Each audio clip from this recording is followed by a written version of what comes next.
রাতের জঙ্গলের রূপ একদম ভিন্ন, এতটাই ভিন্ন, এমন সব নাম না জানা পোকামাকড়ের ডাক সেই জঙ্গলকে যেন রীতিমতো জীবন্ত করে তুলে রাতে বেলা। তাই দিনে একরকম জঙ্গল, রাতে তার রূপ অন্যরকম। কিন্তু সেই পোকামাকড়ের ডাক দিয়ে ভরা সেই জঙ্গলের ভেতরে একজন লোক দৌড় দিচ্ছে। নিকষ কালো অন্ধকার, বৃষ্টি হচ্ছে, বৃষ্টির ভেতরেও সে দৌড়াচ্ছে। একবার এদিকে ধাক্কা খায়, আরেকবার আরেক দিকে ধাক্কা খায়, এদিকে ধাক্কা খায় তো সেদিকে ধাক্কা খায়। এইভাবে ধাক্কা খেতে খেতে একবার নিচে পড়ে, তারপরে উঠে দাঁড়ায়। কারণ যান বাঁচানোর জন্য মানুষ তার শেষ চেষ্টাটুকু পর্যন্ত করে আত্মসমর্পণ করার পূর্বে। সে দৌড় দিয়ে যাচ্ছে, তখনও একটু হাঁপালো, একটু থামলো, সে একটু হিসাব করলো, যদি তার পাশে কেউ এই মুহূর্তে এখনই চলে আসে যে তাকে খুন করার চেষ্টা করছে, তাকে দেখা মাত্র সে যাতে দৌড় দিতে পারে। কিন্তু এখন আগে নিঃশ্বাসটা যা প্রায় ফুরিয়ে গেছে তা একটু ঠিক করা লাগবে, অর্থাৎ তা একটু শান্ত করা প্রয়োজন। নিঃশ্বাসটা শান্ত করে চারপাশে যখন সে তাকাচ্ছে, তখন সে একদম হাঁপড় কেটে যাচ্ছে রীতিমতো। তার ফুসফুস হাঁপড় কেটে কেটে কেটে অক্সিজেন সাপ্লাই দেওয়ার চেষ্টা করে যাচ্ছে ব্লাডে। তখনও বৃষ্টি, পোকামাকড়ের ডাক, মাঝে মাঝে ছোট ছোট মেঘের ডাক, বজ্রপাত নয়, কোনো রকম বজ্রপাত নয়। অন্ধকারে কিছু দেখা যায় না, অন্ধকারে ছুটতে যে মানুষ যে কোনো জায়গায় পড়ে যেতে পারে। ঠিক সেই মুহূর্তে পেছনের দিক থেকে একটা ছোট্ট আকারের একটা অদ্ভুত রকমের জানোয়ার এসে পৌঁছায়। এবং সে যখন সেই জায়গাটা এসে পৌঁছায়, সেই ব্যক্তি যে গাছের আড়ালে ছিল সেই গাছের কাণ্ডের উপরে সে উঠে দাঁড়ায়, ছোট আকারে, যেন একটা মানুষের বাচ্চা। উকি দিয়ে একটা শব্দ বলে, এরকম শব্দ। সে শব্দ শোনা মাত্রই এমন ভাবে সে ব্যক্তি আবারও দৌড় দিতে শুরু করলো, যেইভাবে সে এতক্ষণ পর্যন্ত দৌড়াচ্ছিল শুধুমাত্র নিজের যান বাঁচানোর জন্য। কিন্তু এর ভেতরেও সেটা যাচ্ছিল যে কেউ না কেউ তার পিছু আবার নিয়েছে, এবং যে তার পিছু নিয়েছে সে এবার বুঝতে পারছে যে সে কোন দিকে যাচ্ছে। এমন একটা জায়গায় এসে সে পৌঁছালো সেই ব্যক্তি, তার নিঃশ্বাস একদম ফুরিয়ে গেছে, আবার শ্বাস আর নিতে পারছে না, হাত পার কাজ করছে না। এই জায়গাটা একটু খোলা, আকাশে আলো। আলো কিসের? অন্ধকার আকাশের মাঝখানে হঠাৎ একটু চাঁদের আলো, যেন মেঘটা শুধুমাত্র একটু কেটেছে অল্প কিছু সময়ের জন্য।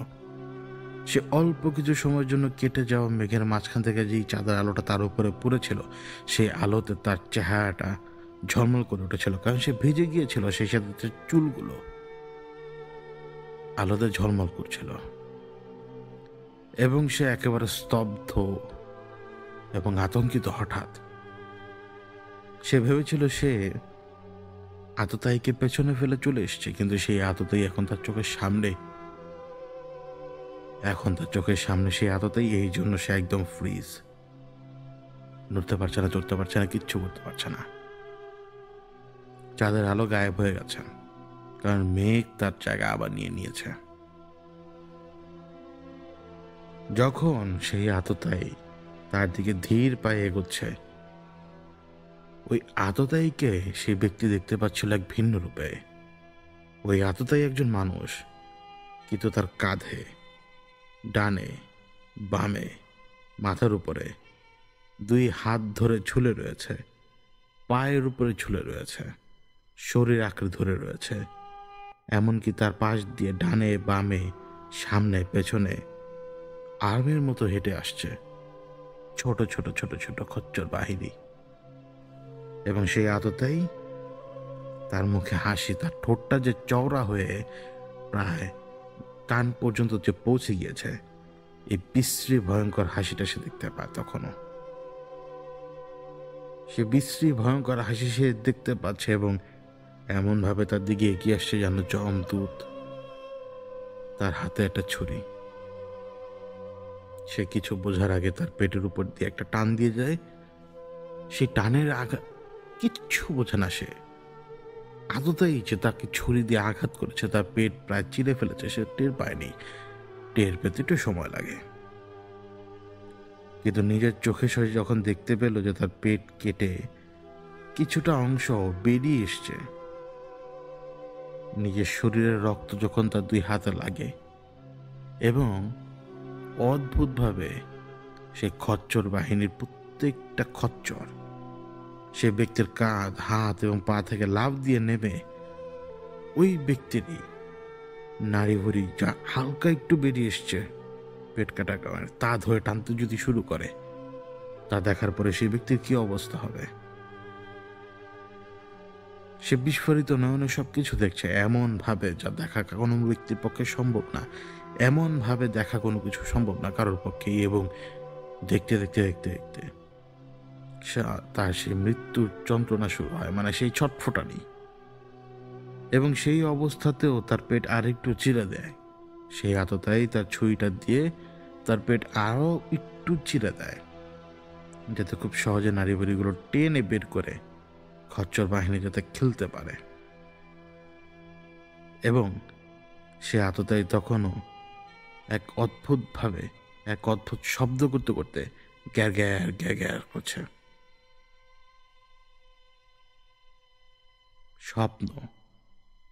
স্বপ্ন এটা মোনেম সাহেবের স্বপ্ন। তিনি এই স্বপ্ন বারবার দেখেন, বারবার দেখে যাচ্ছেন। মঙ্ক তার উপর থেকে প্রভাব সরিয়ে ফেলার পর থেকেও তিনি বারবার এই স্বপ্ন দেখে যাচ্ছেন এবং নিজের অন্তরকে একেবারে ছোট করে ফেলেছেন তিনি গিল্টের কারণে। গিল্ট এমন একটা ব্যাপার যা মানুষকে ভেতর থেকে কুকড়ে মুকড়ে একেবারে শেষ করে ফেলে। মোনেম সাহেব তিনি এখন জানেন সেই দিন সেই ব্যক্তির যার হত্যা হয়েছিল পাহাড়ে, সে হত্যা তার শরীর ব্যবহার করে করা হয়েছিল। অবশ্যই তার নিজের ইচ্ছায় নয়, তিনি নিজে করেননি, তিনি নিজে তো হুঁশেই ছিলেন না। খচ্চর বাহিনী কোন সময় যেন তার উপরে চড়াও হয়েছিল এবং কখন যেন খচ্চর বাহিনীর কবজায় তিনি সম্পূর্ণভাবে চলে গিয়েছিলেন তিনি নিজেও জানতেন না। কিন্তু তিনি নিজেই, অর্থাৎ খচ্চর বাহিনী, সেই রাতে পাহাড়ে ওই ব্যক্তিকে রীতিমতো শিকার করেছিল। রীতিমতো শিকার, যেভাবে বাঘ তার শিকারকে শিকার করে ঠিক সেইভাবেই দৌড়িয়ে দৌড়িয়ে কাহিল করে করে। এবং শেষে বাঘ যেমন তার শিকারকে হত্যা করার পরে অনেক সময় খায় না, ঠিক তেমনি হত্যা করার পরে সেইভাবে ফেলে রাখা হয়ে গেল। মোনেম সাহেব এটা জানেন। এবং ওই যে বললাম গিল্ট, ওই গিল্টের হাত থেকে তিনি এখন আর বেরোতে পারছেন না। কিন্তু এই স্বপ্ন এখন তিনি প্রায় দেখেন। মঙ্ক কি করেছে তিনি তা জানেন না, কিন্তু এই ব্যক্তি এখন পর্যন্ত একটা জিনিসে বিশ্বাস করে যাচ্ছেন এখনো, তা হচ্ছে there is no such thing as paranormal। এটাই লোককে কে বোঝাবে? বিশ্বাস অবিশ্বাসের বাইরেও, যেমন মঙ্কের ওইখানে থাকা অবস্থায় অনেক কিছু বলা, অনেক কিছু দেখা, সেই ব্যাপারটাকেও তিনি সেইভাবে বিশ্বাস করছেন না। ধরে নিচ্ছেন যেটা তার মস্তিষ্কের খেলা, অথবা তিনি কোনো না কোনোভাবে ড্রাগ এডিক্টেড। টের পাচ্ছেন না? যখন একজন অবিশ্বাসী মানুষ যে কোনো কিছুর ব্যাখ্যা দাঁড় করাতে যাবে, সে এমন এমন ব্যাখ্যা দেবে যে ব্যাখ্যারও কোনো অস্তিত্ব নেই, কারণ সে সেই ব্যাপারে বিশ্বাস করে না, ডেনায়াল মোডে থাকে। এবং যখন কেউ ডেনায়াল মোডে থাকে তার সাথে কথা বলে পারা যায় না। মোনেম সাহেবের মূল একটা কথা কি জানেন? যে কোনো না কোনো ঘটনা ঘটেছিল ওইখানে, ওই ঘটনায় রেসপন্সিবল উনি, ওই ঘটনার জন্য রেসপন্সিবল উনি, এবং সেই ব্যক্তির মৃত্যুর রেসপন্সিবিলিটিও তার। কিন্তু আদতে তো তিনি খুন করেননি।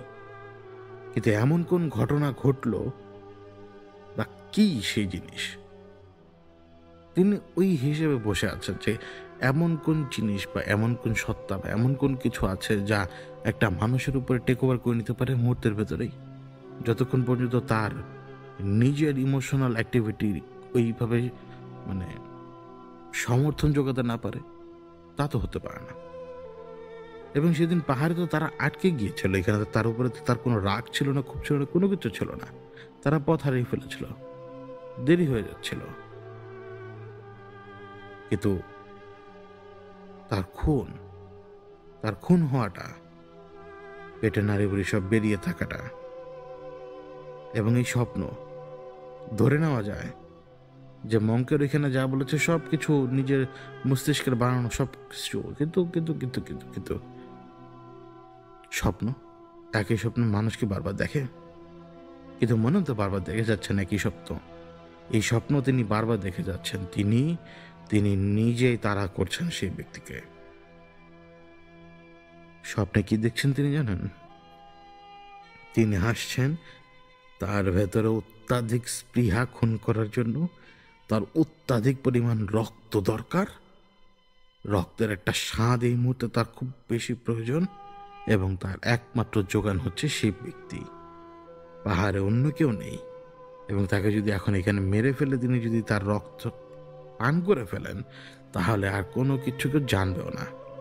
বলে দেওয়া যেতে পারে যে পাহাড়ি পশু দ্বারা সে আক্রান্ত হয়েছে। তার ভেতরে হাসি, গিল গিল গিল গিল গিল গিল কথা থাকা একটা হাসি, এক অদ্ভুত হাসি, যে হাসিটা তিনি এখনো মাঝে মাঝে টের পান। গিল গিল গিল গিল গিল গিল, এরকম একটা হাসি। সেই হাসি হাসতে থাকতে থাকতে থাকতে তিনি নিজে গাছ থেকে নিচে নেমেছেন এবং তাকে তাড়া করেছেন। অন্ধকারে তিনি কিভাবে রাস্তা দেখেছেন কেউ জানে না, তিনি নিজেও জানেন না, কিন্তু তিনি অন্ধকারে রাস্তা দেখতে পাচ্ছিলেন এবং তিনি দেখতে পাচ্ছিলেন সেই ব্যক্তি দৌড় দিয়ে যাচ্ছে। বদলতে কি করা উচিত তার, তিনি নিজেই কাকে যেন ইনস্ট্রাকশন দিচ্ছিলেন যে ওদিক দিয়ে যা, ওদিক দিয়ে যা, ওদিক দিয়ে যা, এদিক দিয়ে যা, ওদিক দিয়ে যা, ওদিক দিয়ে যা, কাকে যেন তিনি ইনস্ট্রাকশন দিচ্ছিলেন। এবং আলটিমেটলি তিনি লক্ষ্য করেছিলেন তার দুই হাতে রক্ত, এবং তার সামনে সে ব্যক্তি পড়ে আছে অন্ধকারের ভেতরে। অন্ধকারে বোঝা যায় না, কিন্তু একটু হলেও আন্দাজ করা যায় যে বডিটা ডিসফিগার হয়ে গেছে কোনো না কোনো দিক দিয়ে, অর্থাৎ পেট কেটে গেছে অন্ধকারে। এবং তিনি সেখান থেকে দৌড় পর্যন্ত দিয়েছেন, এবং এই দৌড় দেওয়ার পরে আর কোনো কিছু তার মনে পড়ে না। কিন্তু কথা হচ্ছে তিনি কিভাবে এই কাজ করলেন, তার কেন নিজের উপরে কোনো কন্ট্রোল ছিল না, এবং কোনো কারণ ছাড়াই কিভাবে সম্ভব? ওই যে there is no such thing as paranormal. Monem তিনি তো তখন সিদ্ধান্ত নিয়েছেন তিনি আবারও সেই জায়গায় যাবেন, তদন্ত করতে হবে তো প্যারামিলিটারির লোক। এবং ওই যে বললাম নীতিগত একটা ব্যাপার তো থাকেই। তিনি পাহাড়ে যে যাবেন, কোনো না কোনো অদ্ভুত মাধ্যমে মঙ্ক এই ব্যাপারটা জানতে পারে।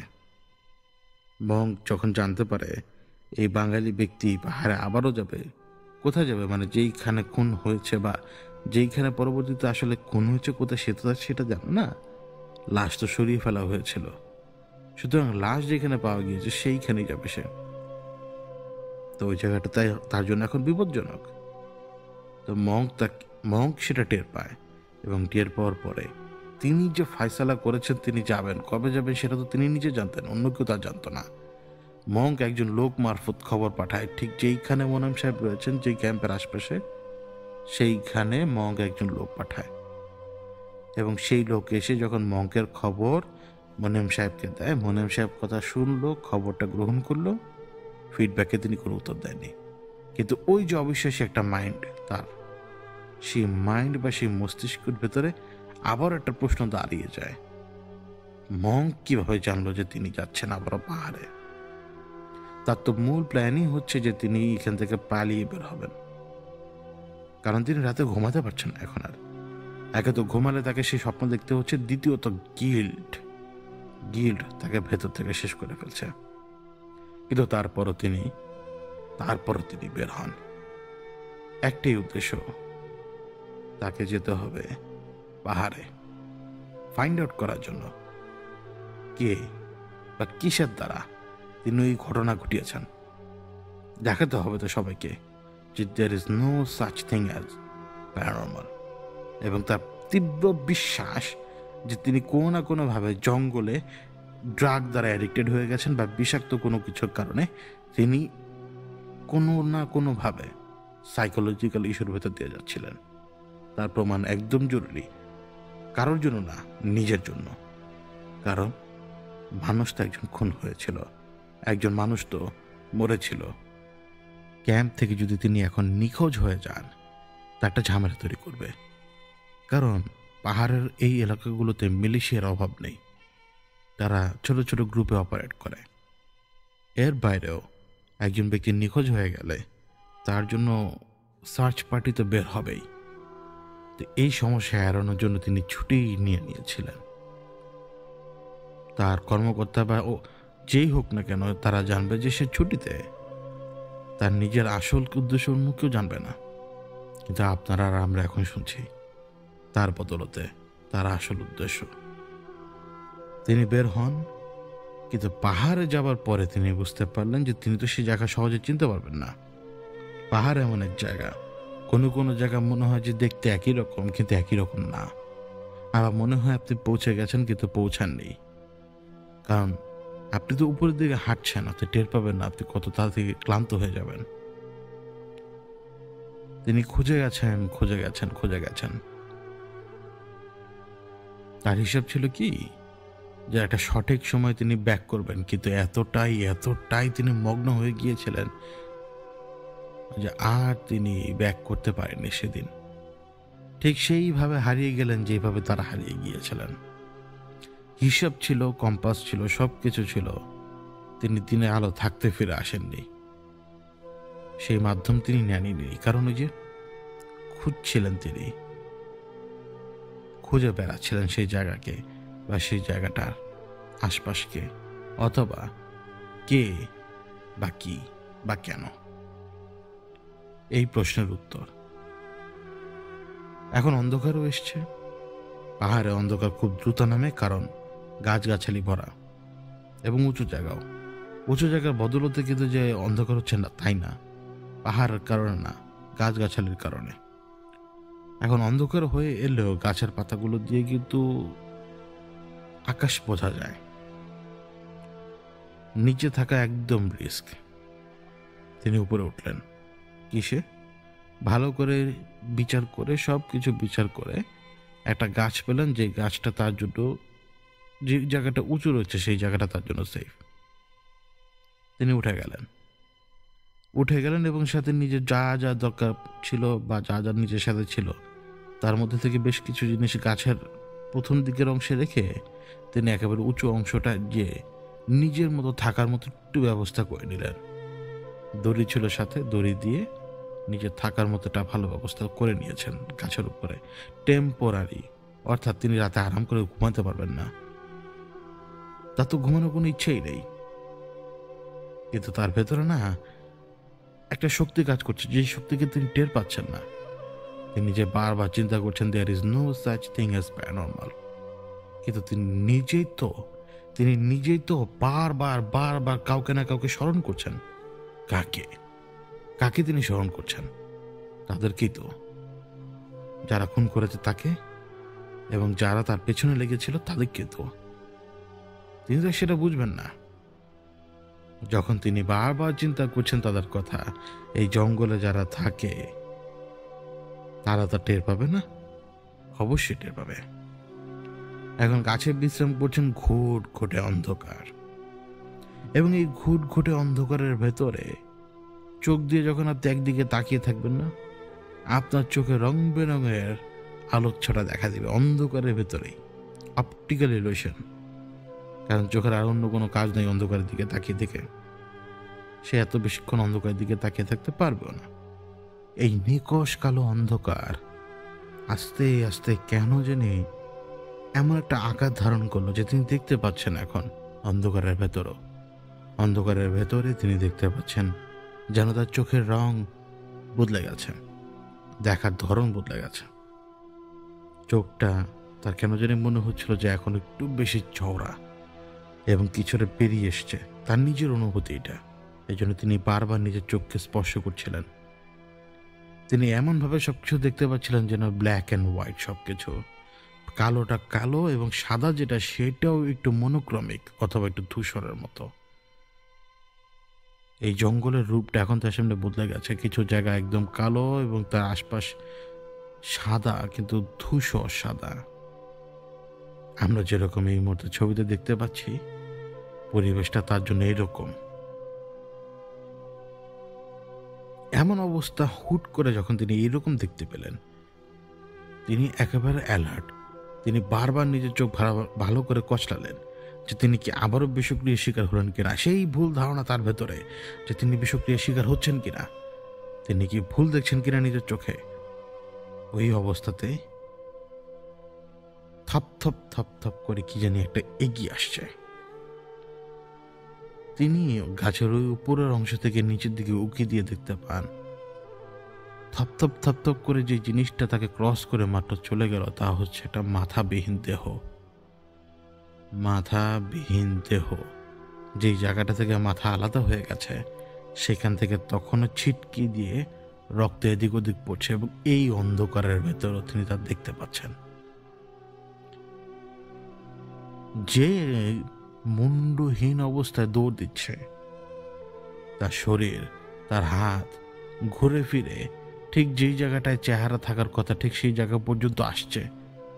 তারপর মুহূর্তে তা একেবারে গিয়ে পড়ছে শুদ্ধ সেই কাটা গলাটার উপরে, যার কারণে তার সেই হাত কাটা গলায় পড়ার সাথে সাথেই সরিয়ে নিচ্ছিল সে, যেটা একটা মানুষের ইনস্ট্যান্ট রিয়াকশন। এটা কিভাবে ভুল হতে পারে? এটা ভুল হতে পারে এমন চিন্তা ভাবনায় যে সময় ছিলেন মনে, ঠিক সেই সময় একটা শব্দ আসে খুব দূর থেকে, এরকম এরকম।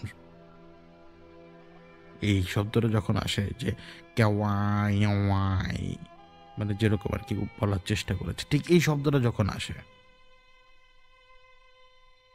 তিনি দেখতে পান যে এই শব্দটা করছে গাছের নিচে গোড়ায় দাঁড়িয়ে থাকা মুন্ডহীন সে লাশ, যার মাথা নেই। ওইখান থেকে শব্দ আসে,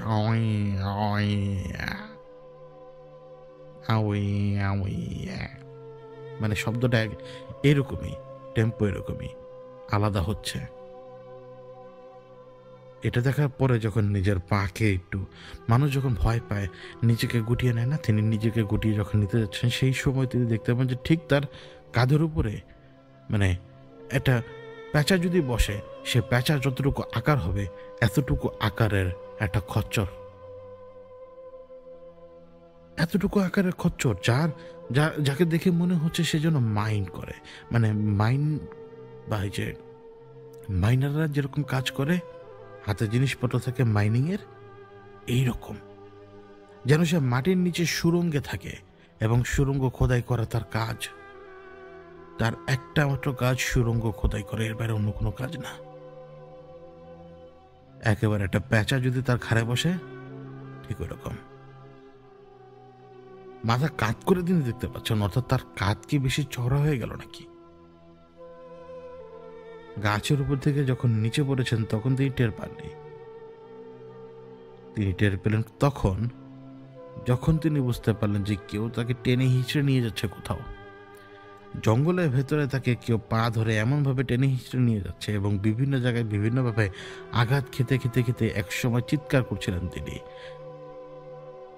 তাহলে কি তিনি বাঘের শিকার হয়ে গেলেন এখন, নাকি এখনো তার বিশ্বাস যে there is no such thing as paranormal?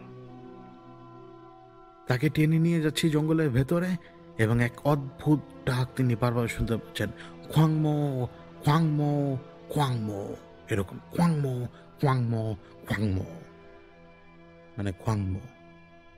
তিনি এরকম একটা ডাক শুনতে পাচ্ছেন বারবার, যেন পাখি, যেন পোকামাকড় এরকম একটা ডাক দিচ্ছে, খোয়াংমো খোয়াংমো খোয়াংমো। টেনে হিঁচড়ে তাকে কোথায় নিয়ে যাওয়া হলো তিনি তখন বুঝতে পারেননি, কিন্তু এতক্ষণে তার সব বুঝ একত্রিত হয়ে তাকে এই দিতে লাগলো, মানে এইটা তাকে বোঝাতে লাগলো তার নিজের সাবকনশিয়াস, তা হচ্ছে তোমাকে বাঘে নিয়ে গেছে। মনিন সাহেবের এরকমই মনে হচ্ছিল যে তাকে বাঘে নিয়ে গেছে এবং তিনি ডেড, তিনি এখন আর বাঁচবেন না বাঘের হাত থেকে। কিন্তু যখন তিনি নিজেকে একটা জায়গা খুঁজে পান যে জায়গাটায় তিনি ছাড়া অন্য কেউ নেই,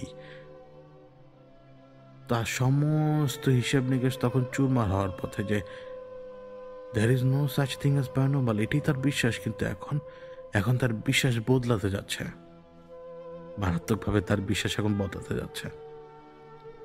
তখনও টালমাটাল অবস্থার ভিতরে রয়েছেন, কিন্তু সেই একইভাবে তিনি দেখতে পাচ্ছেন চারপাশ। ওই যে চারপাশটা যেমন জানি ভিন্ন ছিল গাছের উপরে থাকা অবস্থায়, ঠিক ওই রকম কালো এবং সাদা, এই হচ্ছে তার দৃষ্টিশক্তি এই মুহূর্তে। এবং সাদা কিছুটা ধূসর, মনোক্রমিক। তিনি চারপাশে তাকিয়ে কাউকে দেখতে পাচ্ছেন না, কিন্তু দূর থেকে একটা বিরাট ও করে একটা শব্দ আসে, যেন কারোর মুখ দিয়ে বড় কোনো কিছু বেরিয়ে আসছে, এরকম একটা শব্দ। ওই আতঙ্কে যদি একটা মানুষ চিৎকার করে ওইরকম একটা শব্দ, ওইরকম। এবং ওই ও শব্দটা তার দিকে মনে হচ্ছে যেন এগিয়ে আসছে এবং সে সেটা থপথপানি। এবার তিনি দেখতে পেলেন যে তার চোখের সামনে একটা লোক আসলো যার গলা কেটে গেছে, যার গলা একদম কেটে গেছে এবং গলা দিয়ে এদিক ওদিক ঝিরঝির ঝিরঝির করে রক্ত পড়ছে। সে নিজের ভারসাম্য রক্ষা করার চেষ্টা করছে, গলার ভেতরে হাত রেখে সে রক্ত থামানোর চেষ্টা করছে, তার আঙ্গুলের ফাঁকগুলো দিয়ে রক্ত চলে আসছে, রক্ত এদিক ওদিক ছিটকে যেয়ে পড়ছে এবং যেই যেই জায়গাগুলোর মধ্যে রক্ত ছিটকে যেয়ে পড়ছে সেই জায়গাগুলো মাটির ভেতরে, ঠিক সেই জায়গাগুলো ছোট্ট ছোট্ট গর্তের রূপ নিচ্ছে। তখন ছোট ছোট ছোট ছোট ছোট ছোট গর্ত, একটা কলম ঢুকবে অথবা দুইটা কলম ঢুকবে ডায়ামিটার এক করলে, ঠিক এরকম আকৃতির ছোট ছোট ছোট ছোট গর্ত। রক্ত যেইখানে পড়ছে সেইখানে অজস্র গর্ত তৈরি হয়ে গেছে মুহূর্তের ভেতরে। এবং একটা সময় যখন লোকটা থমকে নিচের দিকে পড়ে যায়, তার গলা দিয়ে আরো অনেকগুলো রক্ত বেরিয়ে আসে। কিন্তু এবার রক্ত আর ঝিরঝির ঝিরঝির অবস্থায় আসেনি। এবার রক্ত যখন একটা মানুষ তার গলা কেটে গেলে, কাত হয়ে পড়ে গেলে ঠিক যেভাবে রক্ত ছড়িয়ে যাবে, ঠিক সেইভাবে রক্ত ছড়িয়ে পড়ল। এবং এই ছড়িয়ে পড়া রক্ত আস্তে আস্তে যেন নিজেরাই হেঁটে হেঁটে, তিনি দেখতে পাচ্ছেন রক্তের কণাগুলো, তিনি নিজের চোখে দেখতে পাচ্ছেন রক্তের কণাগুলো হেঁটে হেঁটে একটা একটা করে গর্তের উপর দিয়ে লাফ দিচ্ছে, যেন আপনি পাহাড়ের চূড়ায় রয়েছেন এবং পাহাড়ের চূড়ো থেকে নিচের দিকে ঝাঁপ দিলেন। মানে গর্তর সামনে এমনভাবে যে রক্তের কণাগুলোই মানুষের মতো যে ঝাঁপ দিতে লাগলো গর্তের ভেতরে। সেই লোক কিন্তু তার কাছ থেকে প্রায় 1 থেকে 2 হাত দূরত্বে ডেড অবস্থায় যখন সেই লোক পড়ে আছে, তখন মোনেম সাহেবের ভেতরে দুর্দান্ত কোনো সাহস এই মুহূর্তে, কোনো ভয় কাজ করছে না। এবং ভয় কাজ করছে না বিধায় যখন তার পেছনের দিকে একটা শব্দ হলো, ঠিক একই রকম খোয়াংমো খোয়াংমো খোয়াংমো। তিনি যখন ঘুরে তাকালেন তিনি দেখতে পেলেন খচ্চর বাহিনী সেইখানে, তারা সকলেই সেইখানে অবস্থান করছে। একজনের পিছনে আরেকজন, আরেকজনের পাশে আরেকজন, আরেকজনের উপরে আরেকজন, তো নিচে আরেকজনের ঘাড়ে আরেকজন। এরা সবাই একত্রিত হয়ে তাকে দেখছে। তিনি নিজে চোখ ডললেন, ডলে চোখ পরিষ্কার করে দেখার চেষ্টা করলেন। তিনি যতবার চোখ বন্ধ করেন ততবার যেন মাইনাররা আরো কাছে আসে, তিনি যতবার চোখ বন্ধ করেন ততবার মাইনাররা আরো কাছে আসে। এবার সেই খচ্চর বাহিনী এবং তার ভিতরে দূরত্ব শুধুমাত্র 1 হাতের চেয়েও কম, কারণ তাদের নিঃশ্বাস তিনি টের পাচ্ছেন। ওদের সেই গরম নিঃশ্বাস তার উপরে পড়ছে। তার চেয়ে বড় কথা হচ্ছে ওরা সবাই রাক্ষসের মতো তার দিকে তাকিয়ে আছে, যেন সুযোগ পেলেই তাকে ছিঁড়ে একেবারে কেটে খেয়ে ফেলবে। তাও কোনো কিছু না, নিজেদের মুখ দিয়েই। এইটুকু আন্দাজ হলো তার যে চোখ বন্ধ করলে কাছে চলে আসছে। চোখ খোলা রেখে যখন একবার পিছিয়ে চোখ বন্ধ করে আবার তাকালেন, তিনি সাথে সাথে দেখলেন যে না, কথা সত্যি, ওরা তার দিকে এগিয়ে আসছে পলক ফেলার সাথে সাথেই। মানে দেখার দূরত্ব কমে যাওয়ার সাথে সাথে তারা অতটুকু এগিয়ে আসছে তার দিকে। এই অবস্থাতে তিনি কি করবেন? তিনি ওদের মধ্যে একজনকে স্পর্শ করার চেষ্টা করলেন। যখনই তাকে স্পর্শ করতে গেলেন, ঠিক সেই মুহূর্তেই উপর থেকে গাছ ভেঙে পড়ার যেরকম শব্দ আসে, ঠিক ওরকম একটা শব্দ হলো, যেন একটা গাছ উপর থেকে ভেঙে এখনই তাদের উপরে পড়ে যাবে।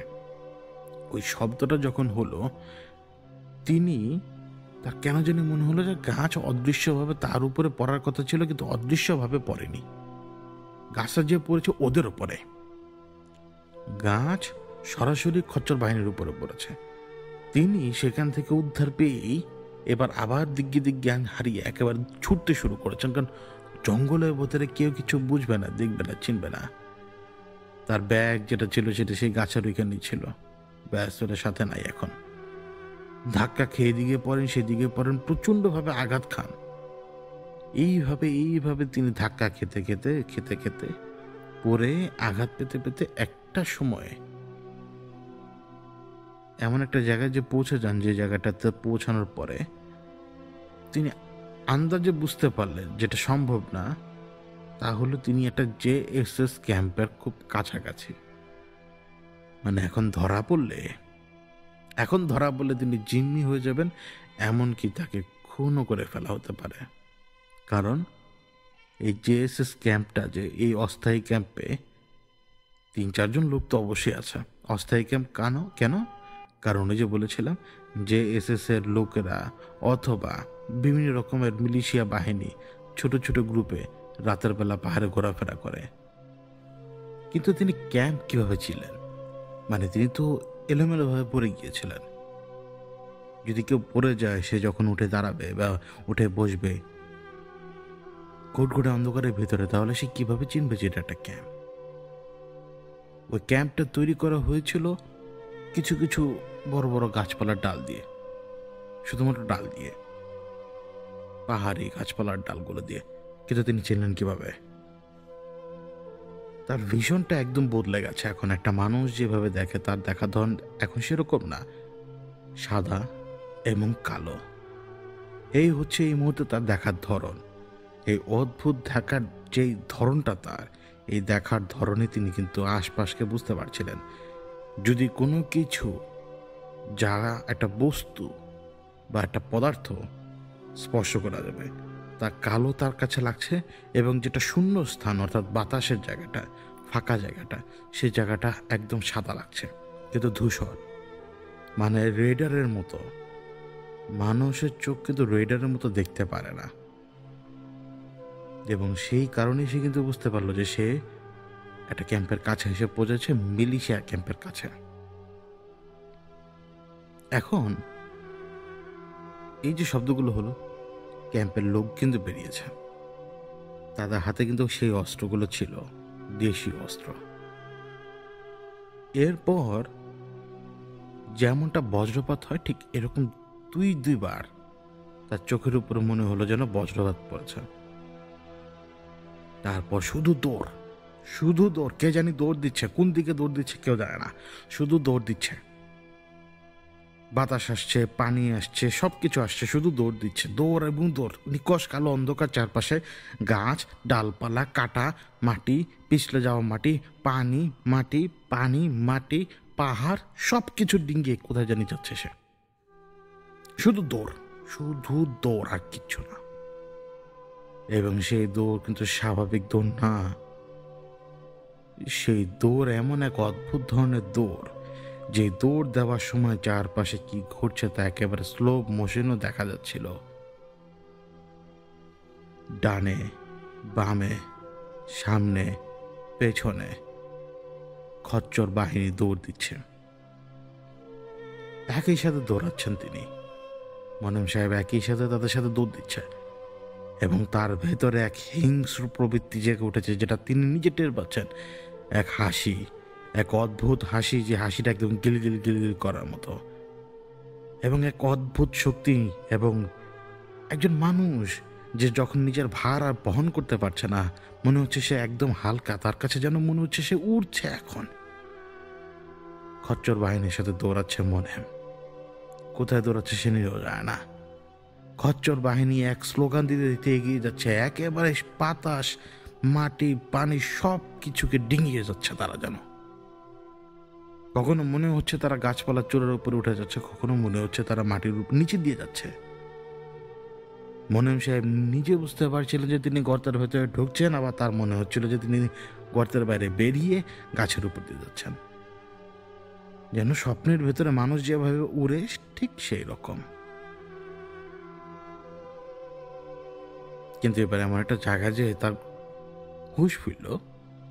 হুঁশ ফেরার পরে মনে হলো যে আসলে তো স্বপ্ন, কারণ এখনো চারপাশে ঘুটঘুটে অন্ধকার। এবারও কিন্তু সেই একই রকম, কিন্তু সেই ভিশনটা নাই। ওই যে সাদা কালো ভাবে দেখা রেডারের মতো না, এখন ঘুটঘুটে অন্ধকার, মানব চোখ যেরকম দেখে ঠিক সেরকম। এই অবস্থায় তিনি হাতরে বোঝার চেষ্টা করছেন তিনি কোথায়, মানে হাত দিয়ে মাটি স্পর্শ করে, আশপাশ স্পর্শ করে বোঝার চেষ্টা করছেন। এবং এখান থেকে শুরু হয় অতীতের সেই সময়টুকু। কেন জানেন? কারণ খচ্চর বাহিনী অতীত দেখায়, আর মনে হয় সে এখন খচ্চর বাহিনীর শিকার, আর নাই তো সে নিজে খচ্চর বাহিনীর হয়ে গেছে। কঠিন নয়, কেউ অবচেতনে কোনো বাহিনীর সাথী হয়ে পড়ে, কেউ অবচেতনে কোনো বাহিনী থেকে বিচ্যুত হয়ে যেতে পারে। আবার কোনো বাহিনী চাইলে যে কাউকে নিজের বাহিনীতে ঢুকিয়ে নিতে পারে, আবার কোনো বাহিনী যদি চায় যে কাউকে নিজের বাহিনী থেকে বহিষ্কারও করতে পারে। চারপাশটা এখন কেমন জানি, রাতের অন্ধকার হলেও এক ধরনের আলো চারপাশে, যার কারণে অন্ধকার যে নিরেট কালো অন্ধকার, গাঢ় কালো অন্ধকার, এই কালো অন্ধকারের বাইরে যে জায়গাটা হালকা একটু অন্ধকার হওয়ার কথা, সে জায়গায় এক অদ্ভুত ধরনের জোনাকির আলো। কিন্তু জোনাকি নয়, চারপাশে কোনো জোনাকি নেই, কিন্তু আলোটা এরকম, যার কারণে ওই জায়গাটা দেখা যায়। তিনি এমন একটা জায়গায়, উপরে গাছ, আশেপাশে কয়েক বর্গ ফুট এলাকা শুধুমাত্র খোলা, মানে তিনি একটা খোলা জায়গা, উপরে আসমান দেখা যায়, কিন্তু আবার জঙ্গল শুরু হবে এখনই। যদি তিনি সামনে যান জঙ্গল, ডানে যান জঙ্গল, বামে জঙ্গল, পেছনে জঙ্গল। কি জানি একটা গড়িয়ে আসে তার পায়ের কাছে, একদম যখনই কি জানি তার পায়ের কাছে গড়িয়ে আসে, তিনি নিচের দিকে যখন তাকাতে যাবেন, সেই সময় একটা বিকট চিৎকার ভেসে আসে দূর থেকে। ওই চিৎকারটা এক অদ্ভুত চিৎকার, যেন কাউকে আঘাত করা হচ্ছে, মানে আঘাত করা মানে আঘাতের কারণে তার ওই চিৎকারটা ওই একবারই বেরিয়েছিল শুধুমাত্র। হয় তার গলা কেটে ফেলেছে কেউ, অথবা সে নিহত হয়েছে কোনো না কোনোভাবে, যার কারণে ওই চিৎকার শুধুমাত্র একবার ভেসে এসেছিল। কেন জানি মনে হলো ওই চিৎকার যে করেছে তার মাথাটা তার পায়ের কাছে। তিনি কিন্তু তাকিয়েছিলেন একবার, কিন্তু তার আগে কিন্তু মাথার ভিতরে ওই চিৎকারের শব্দটা কোত্থেকে আসলো সেই কাজ করছিল। নিচের দৃষ্টি ফেরানোর পর দেখতে পান আসলে একটা কাটা মাথা, একটা চিকন দেহ, চিকন শরীর যেরকম হবে, সেই শরীরের মাথা যেমন হবে ঠিক তেমন। মাথাটা পড়ে আছে তার পায়ের কাছে, কিন্তু চেহারা দেখা যাচ্ছে না, এক সাইডে কাত হয়ে পড়ে আছে। মাথাটা কার? এই চিন্তা যখন তিনি করছেন, ভুলে গিয়েছিলেন যে তিনি জঙ্গলের ভেতরে কোথায়। যখন তিনি চিন্তা করছেন মাথাটা কার, ওই সময় আবার মাথার ভিতরে আরেক চিন্তা এসে দাঁড়ায়, এক অদ্ভুত চিন্তা, যে তিনি কি মানুষ না মানুষ না। এই জঙ্গলে তো মানুষ থাকে না, যারা থাকে তাদের মাঝখানে তিনি এখন কি করছেন, তার তো এখানে থাকার কথাই না। মস্তিষ্কের ভেতরে কতগুলো ছবি ভেসে উঠল তাদের ছবি। কাদের ছবি? খচ্চর বাহিনীর প্রত্যেকের চেহারা, যাদের চেহারা তিনি দেখেছেন সবাই কেমন জানি ছোট আকারে, একেবারে স্বাস্থ্যহানি হয়ে যাওয়া শিশু বাচ্চা রয়েছে না, যারা হামাগুড়ি দিয়ে চলাফেরা করে, তারাই অদ্ভুতভাবে নিজেদের দুই পায়ের উপর দাঁড়ানো, কালো, একদম কালো, যেন কয়লায় মাখা তারা। তাদের চোখগুলো জ্বলজ্বল করে।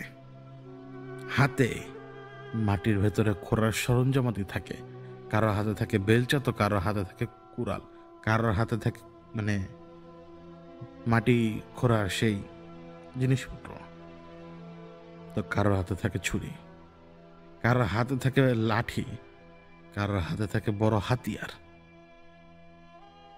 এই ছবিগুলো তার মাথা কোত্থেকে আসছে? ওই একই সময়ে তাকে পাশ কাটিয়ে কে জানি দৌড় দিয়ে গেল, একদম পাশ কাটিয়ে তাকে কে জানি দৌড়িয়ে গেল। যে দৌড় দিয়ে গেল ওই কয়েক মুহূর্তের জন্য, যে তার যে মাথার ওইখানে কোনো মাথা নেই, মানে তার ধরটা তার পায়ের কাছে পড়ে আছে এবং বডিটা যে তার পাশ দিয়ে দৌড় দিয়ে চলে গেল, ওই ঘুটঘুটে অন্ধকারেও তা তিনি দেখতে পান। ওই একই সময়ে তার পায়ের নিচে যে ধরটা ছিল, মানে মাথাটা, সে মাথাটা গায়েব।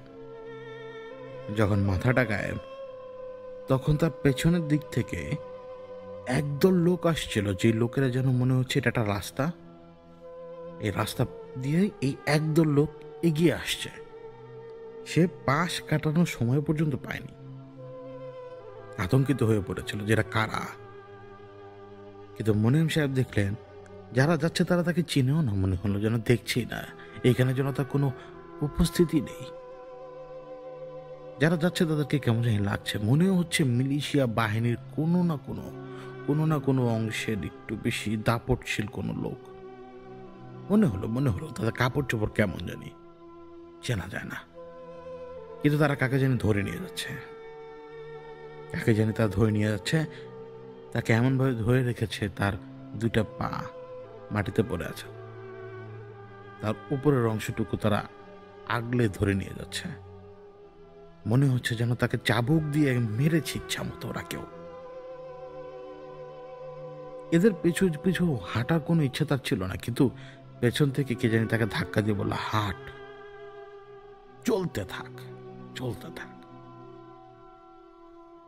তিনি থমকে দাঁড়ানোর পর আবারও তাকে ধাক্কা মেরেছিল, চলতে থাক, এরকম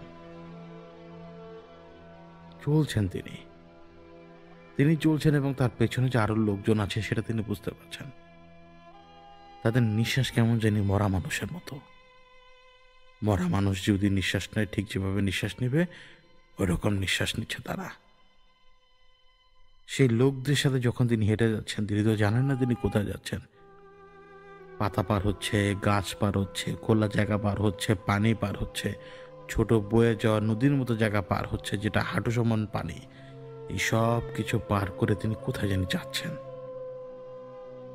রাত গভীর এই অরণ্যের ভেতরে তিনি কোথায় যাচ্ছেন তিনি নিজেও জানেন না। কে তাকে নিয়ে যাচ্ছে, তারা কি মানুষ, সেইটা পর্যন্ত সে জানে না।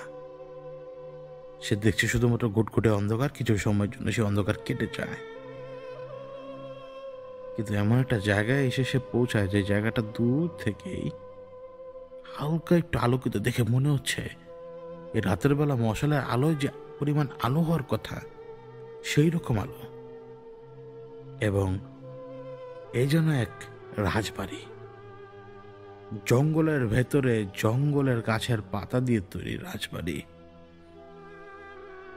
জঙ্গলের গাছের পাতা ডাল পালা দিয়ে তৈরি রাজবাড়ি। রাজার সিংহাসন পর্যন্ত দেখা যায়, রাজার সিংহাসন, এবং সেখানে রাজা পর্যন্ত বসা। কে বসা?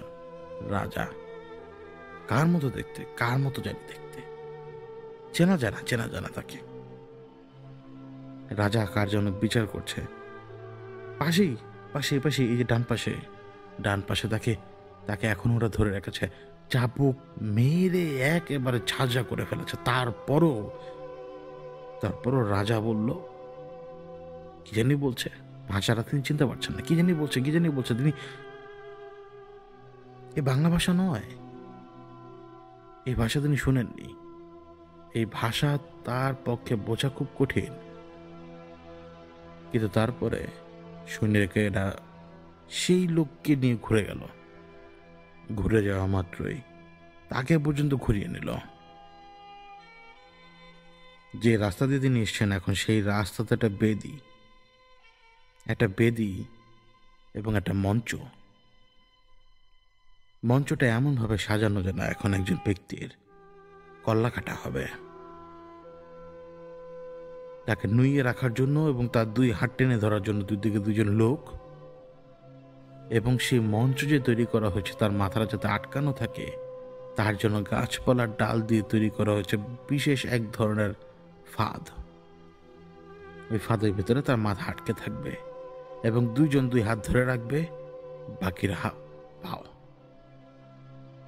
ঠিক সেইভাবে যখন তাকে ওইভাবে রাখা হলো, ওই ফাঁদের ভেতরে তার মাথা গুলিয়ে দেওয়া হলো, ফাঁদের মধ্যে তার মাথা আটকে গেল, সে তখনও কি জানি মন্ত্রের মতো বলে যাচ্ছে, কি জানি গুনগুন গান, এক বিশ্রী গান,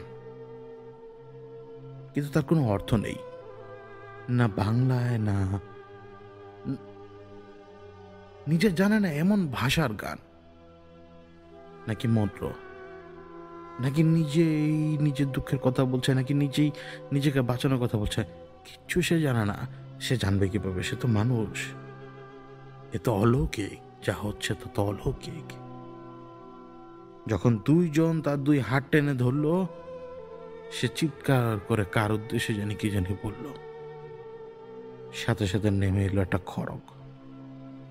খড়গটা নেমে আসা মাত্রই তার মাথাটা ধর থেকে আলাদা হয়ে গেল, মাথাটা নিচে পড়লো এবং গড়িয়ে গড়িয়ে গড়িয়ে গড়িয়ে ঠিক আবারও তার পায়ের কাছে এসে থামলো, কিন্তু ফেস তার মুখ বরাবর নয়, অন্য একদিকে কাত হয়ে আছে। এবং তিনি দেখতে পাচ্ছেন যে মাথার যে কাটা অংশ, সেই কাটা অংশ দিয়ে যে রক্তগুলো বেরোচ্ছে না, এই রক্তগুলো যখন মাটির উপরে যে পড়ছে সেই জায়গায় সাথে সাথে একটা গর্ত তৈরি হচ্ছে। এক এক ফোঁটা রক্ত যে জায়গায় পড়ছে সেই জায়গায় গর্ত তৈরি হচ্ছে। রক্তের ঢেউয়ের মতো যে অংশগুলো, সেই অংশগুলো যেখানে যাচ্ছে সেখানে আরো বড় গর্ত হচ্ছে। ওইদিকে ফাঁদের ভেতরে আটকে থাকা শরীরের অংশ থেকে যেইভাবে রক্ত ছিটকে বেরিয়ে আসছে, যেন একটা পাইপ ফেটে গিয়েছে। কোনো দিক দিয়ে সরু তো কোনো দিক দিয়ে বকবগিয়ে রক্ত বেরোচ্ছে, এবং যেই জায়গা রক্তগুলো পড়ছে সেই জায়গাগুলোর ভেতরে একটা একটা করে সুড়ঙ্গ তৈরি হচ্ছে, ছোট ছোট সুড়ঙ্গ। বড় রক্তের ঢেউ হলে বড় সুড়ঙ্গ হচ্ছে, শুধুমাত্র সুড়ঙ্গ তৈরি হচ্ছে, খচ্চর বাহিনীর সুড়ঙ্গ তৈরি হচ্ছে। এরা মাটির নিচে ছিল, সেই রক্ত পড়ার পর যেন ওদের দরজা খুলে গিয়েছে। এখন সেই সুড়ঙ্গের মুখ খুলে যাওয়ার কারণে ওরা সবাই এক এক এক এক করে এখান থেকে বেরিয়ে আসবে। এখন মনে হলো তার তেমনই মনে হলো যে ওরা এখন বেরিয়ে আসবে, বেরিয়ে এসে এখনই কারো না কারো ঘাড় মুটকে দেবে, আর নয়তো তাদের সাথে নিয়ে যাবে। সেই লাশটাকে টেনে নিয়ে জঙ্গলের একটা অংশের ভিতরে ফেলে দিল লোকেরা, আর মাথাটাকে সে বেদির পাশে একটা ডালের ভেতরে পুঁতে দিয়ে ডালটা দাঁড় করিয়ে রাখলো, মাথাটাকে সবাইকে দেখানোর জন্য। রেওয়াজ কিনা তা তো উনি জানেন না, কিন্তু সেইখানে তিনি সাক্ষী, এক অলৌকিক ঘটনার সাক্ষী। তিনি তাকিয়ে তাকিয়ে দেখছেন শুধুমাত্র। ভয় লাগছে না, মাঝে মাঝে শরীর কেঁপে উঠছে ঠিকই, কিন্তু ভয় লাগছে না। মনে হচ্ছে যেন নেশায় ধরেছে তাকে, তিনি ড্রাগ এডিক্টেড। মাথার ভেতরে আবার একটা কথা ভেসে আসে, কোনো প্যারানর্মাল কোনো ঘটনা ঘটতেই পারে না। আমি কোনো না কোনোভাবে নেশায় আসক্ত। এই জঙ্গলে কোনো না কোনো কিছু আমার ভেতরে এমন নেশা জাগিয়ে তুলেছে যে আমি হ্যালোসিনেট করতে করতে এখন কোথায় আছি নিজেও যাই না। আবার পর মুহূর্তে তার অন্তরের এক অংশ বলছে, পেছনে তাকিয়ে দেখ, সব ভুল ভেঙে যাবে, তুই হ্যালোসিনেট করছিস না, পেছনে দেখ, আমরা পেছনে। ক্যাজুয়ালি তিনি যখন পেছনে ঘুরলেন, তিনি দেখতে পেলেন সামনে, পেছনে, ডানে, বামে, গাছের কাণ্ডে, গাছের আগায়, গাছের একদম আগায়, গাছের গোড়ায়, সব জায়গায় খচ্চর বাহিনী। ওরা যেন এই সুড়ঙ্গের ভেতর থেকে মাত্র বেরিয়ে এসছে। ওরা তার দিকে এক এক পা এগোচ্ছে, যে পায়ের এগুলো দেখে তার এবার একটু ভয় লাগলো। তা কেন জানি মনে হচ্ছিল যে ওরা কি আমাকে এখনই নিচের দিকে টান দিয়ে নিয়ে চলে যাবে নাকি আবার? যখন তিনি এই কথাটা ভাবলেন যে আমাকে কি এখনই টান দিয়ে নিচের দিকে নিয়ে যাবে, সেই সময় যেন মনে হলো মাইনাররা, মানে এই খচ্চর বাহিনী, এটা যেন হাসলো। তার মানে নিজেই বলছে ভুল দেখছি, আবার নিজেই বলছে আমাকে কি অতল গভীরে নিয়ে যাবে। কনফ্লিক্টেড মাইন্ড, এই ধরনের মাইন্ডের সাথে তো খেলাটা সবচেয়ে বেশি ভালো হয়। বিশ্বাস করবে না, কিন্তু ঘটনা ঘটবে সব অলৌকিকের ব্যাখ্যা খুঁজতে যাবে তো পাবে সব ঘোড়ার ডিম। সে যখন দেখলো ওই মাথাটার দিকে তাকিয়ে আছে সে, তখন সে দেখলো ওই মাথাটা কেমন যেন চোখ একবার খুললো, একবার বন্ধ করলো, মানে চোখের পলকটা একবার ফেললো। তার আশপাশে এখন আবার কেউ নেই। ওদিকে তার পেছনে আবার যেই জায়গাটা, মানে তার পিঠের দিকে যেই জায়গাটায় রাজার যেই থাকার জায়গা হোক বা সে যেই জায়গাটাই হোক, রাজার যে প্যালেসটা, ওই যে জঙ্গলের জিনিস দিয়ে তৈরি করা, সে প্যালেসে এক অদ্ভুত ধরনের নাচ গান শুরু হয়েছে। তখন এক অদ্ভুত ধরনের নাচ গান, যেন কোনো ভূতের নাচ চলছে। আছে না বিভিন্ন রকমের নাচ, যে নাচ নাচলে অথবা যে নাচে তার উপরে ভূত ভর করে, সেইভাবেই কে জানি নেচে বেড়াচ্ছে। তার বেশভূষা কিছুটা সনাতনী, কিন্তু সে নেচে বেড়াচ্ছে। ওই সময় এক অদ্ভুত সরীসৃপের মতো গা ঘিন ধরানো একটা শব্দ আসে, কে জানি কথা বলছে। তিনি নিজেকে এমন এক জায়গায় খুঁজে পান, এখন মনে হলো যেন এতক্ষণ যেটা দেখেছেন সেটা আবার স্বপ্ন। এখন আবার সব ঘুটঘুরে অন্ধকার, কিন্তু তিনি একটা কণ্ঠ শুনতে পাচ্ছেন, গা ঘিন ধরানো কণ্ঠ, যে কণ্ঠ কথা বলছে। কিন্তু এবার অন্ধকার নেই চারপাশে, হ্যাঁ তিনি যেখানে সেখানে অন্ধকার, কিন্তু একদিকে একটু আলোর ব্যবস্থা আছে। আলোর ব্যবস্থা কি? আগুনের আলো, এক অদ্ভুত ধরনের আগুনের আলো। সে আলোর পেছনে উদ্দেশ্য নিয়ে, মানে আলোকে দেখার জন্য আলোর পেছনের দিকে যখন তিনি এগুচ্ছেন, সেই সময় প্রথমবারের মতো একটা বেডে খাটো বিশ্রী দেখতে লোককে সে দেখতে পায়, যার যার যার অ্যাপিয়ারেন্স, যার চেহারা, যার যার যার দাঁড়িয়ে থাকার ভঙ্গি, সব কিছু এতটাই বিশ্রী যা বর্ণনা দেওয়া সম্ভব না তার পক্ষে, কিন্তু অত্যন্ত বিশ্রী, যার গলা শব্দটাই গা ঘিন ঘিন করা। এবং সে একটানা কিছু কাজ করে গেল, একটানা তিনি শুধুমাত্র তাকিয়ে শুনছেন, এক পলক দুই পলক দেখছেন। ওই শয়তানের মতো এন্টিটি, হবিট অথবা ডরফের মতো, সে তার এক হাতে লাশের হাত, অপর হাতে লাশের মাথা, সে টেনে হিঁচড়ে নিয়ে যাচ্ছে, যা তার পক্ষে আসলে তুলে নেওয়া সম্ভব না। এবং সে গা ঘিন ঘিন গলায় যে বিশ্রী কথাগুলো বলছে, সে কথাগুলো হলো,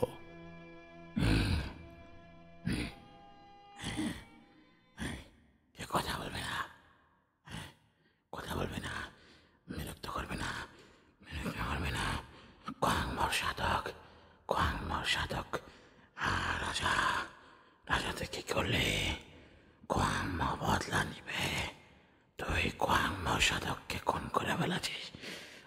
কেউ কথা বলবে না, কেউ চুপ, একদম চুপ,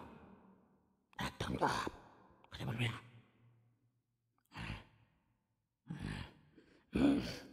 এত পারে কেন? রাজা, তুই কি করলে? তোকে আমি এখন কিভাবে বাঁচাবো? তুই তো ক্ষতি ডেকে আনলি, তুই তো ক্ষতি ডেকে এনেছিস, কিন্তু আমাকে কিছু করতে হবে,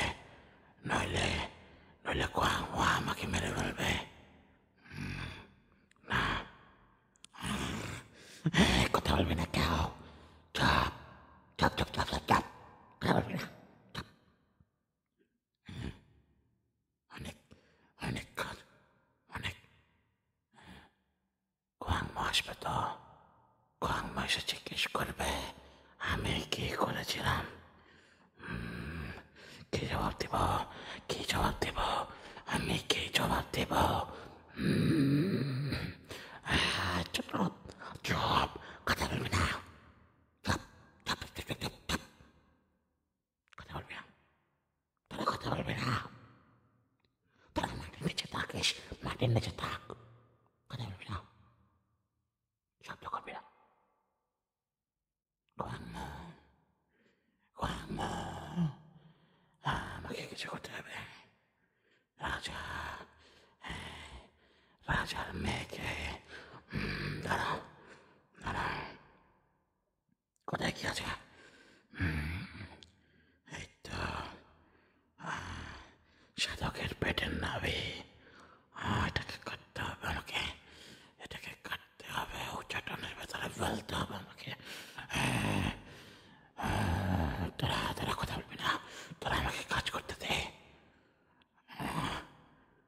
কাটা কিভাবে কাটবো, দাঁত দিয়ে চিটতে হবে এখন আমাকে। শব্দ করবে না, চুপ, তোরা মাটির নিচে থাক, শব্দ করবে না, একদম চুপ। আমি কোয়াংমা আমাকে বলবে আমাকে কিছু করতে হবে। আমি আমি রাজার মেয়েকে বিষ দিয়ে আক্রান্ত করবো। এই যে মৃতের নাভি, এই যে উচ্চাটন শুরু করে দেব, মানে বলে বটে চপকার, চপ, শব্দ করবে না, মাটির নিচে থাক, শব্দ করবে না। আমাকে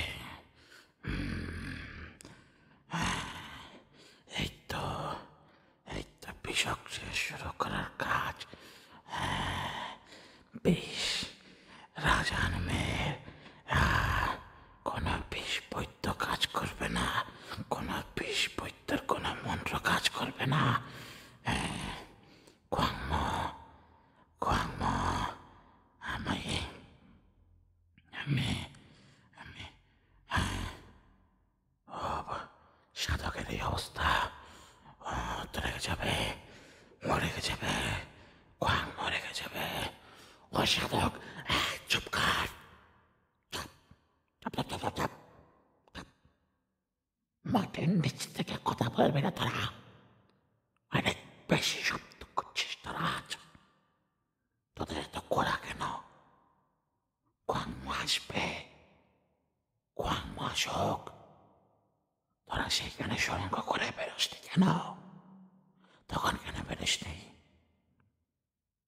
রাজার ভয় তোরা বেরোসনি, রাজা পাহারা বসিয়ে রেখেছে, তোরা যে দিক দিয়ে বেরোবে তোদেরকে সে দিক দিয়ে মেরে ফেলবে। তোরা মাটির নিচে থাক, শব্দ করবে না। রাজার লোক চারপাশে ঘোরাফেরা করে, শব্দ করিস না। কোয়াংমা আসুক, কোয়াংমা তোদেরকে মুক্ত করবে। একদম শান্ত থাক, শব্দ করিস না। আমাকে সাধককে তৈরি করতে হবে, নইলে কোয়াংমা এরকম দরবিন শরীর দেখলে ক্রোধ আর রাগে পরে আমাকে মেরে ফেলবে। না না, আমি আমি আমি মারব না, না না না না, আমি আমি কোয়াংমার বড় সাধক। লাশ মরে গেছে তো, আচ্ছা মরে গেছে, ওদের মাথা লাগাতে হবে। মাথা কিতে লাগাবো? কি আছে এখানে? কোথায় কি? মাথা কিতে লাগাবো? এই এই, তোরা কথা বলবে না, কাজ করতে দে, তোরা তো কথা বলিস না, চুপচাপ, চুপ কর, চুপ। বেশ বদ্ধ, এইবার বুঝতে পেরেছি, আমাকে আমাকে রক দিয়ে সেলাই করতে হবে।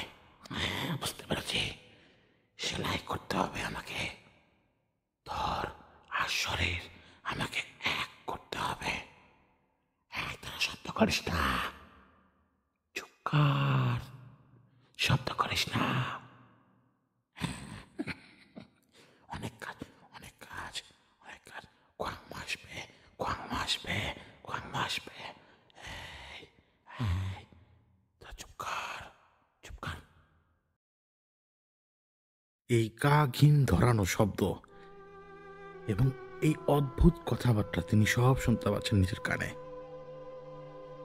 কিন্তু তিনি অবাক হচ্ছিলেন, এই অলৌকিক প্রাণী যে এক হাত দিয়ে শরীর এবং অপর হাত দিয়ে মাথাটা টেনে নিয়ে আসছিল, সেই অলৌকিক প্রাণী ঠিক সেই সময় চিৎকার করে উঠছিল যেই সময় ঝিঁঝি পোকাগুলো মনে হচ্ছিল যেন একদম মাটি ফুঁড়ে বেরিয়ে আসবে। এত বিকটভাবে তারা ডাকছিল। ঠিক সেই সময় সে চিৎকার করে বারবার বলছিল, শব্দ করিস না, কথা বলিস না, শব্দ করিস না, কথা বলিস না। এবং প্রত্যেকবার ধীরে ধীরে ধীরে ধীরে ঝিঝি শান্ত হয়ে আসতো, কিন্তু আবারও ঝিঝি প্রবলভাবে ডাকতো এবং প্রত্যেকবার সে এইভাবে চিৎকার করে শান্ত হতে বলতো অথবা শব্দ করতে না করতো। এবং সে বারবার বলতো যে রাজার লোক, রাজার লোক, চারপাশে রাজার লোক ঘোরাফেরা করছে, তোরা তখন বের হোসনি কেন, এখন কেন বের হতে চাচ্ছিস? খোয়াংমো আসবে, খোয়াংমো, খোয়াংমো আসবে, তোদের মুক্ত করবে। তিনি তাকিয়ে দেখছেন শুধুমাত্র, নড়াচড়া তিনি করতে পারছেন না। তার তার শরীরের শক্তি যেন ধীরে ধীরে গায়েব হয়ে যাচ্ছে এবং যেই একটা প্রবল ভাবনা তার ভেতরে যে there is no such thing as paranormal, এই সব কিছু এখন উলটপালট হচ্ছে।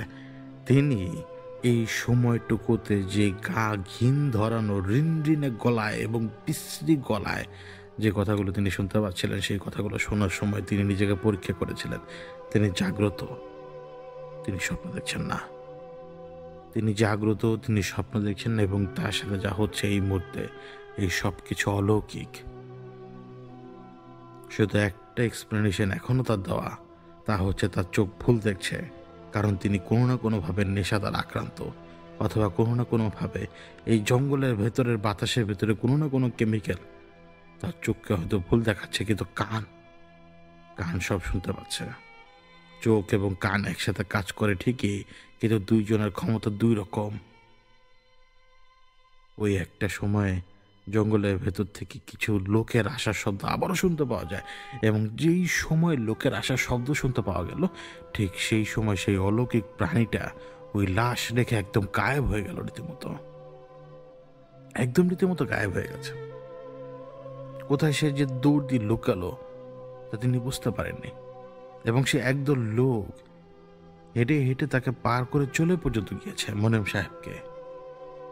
মোনেম সাহেবকে পার করে ওরা যখন চলে যায়, তিনি দেখতে পান সেই অলৌকিক প্রাণী আবারও বেরিয়েছে অন্ধকারের ভেতর থেকে, এবং সে ধীরে ধীরে হেঁটে সেই লাশ পর্যন্ত এসে পৌঁছেছে।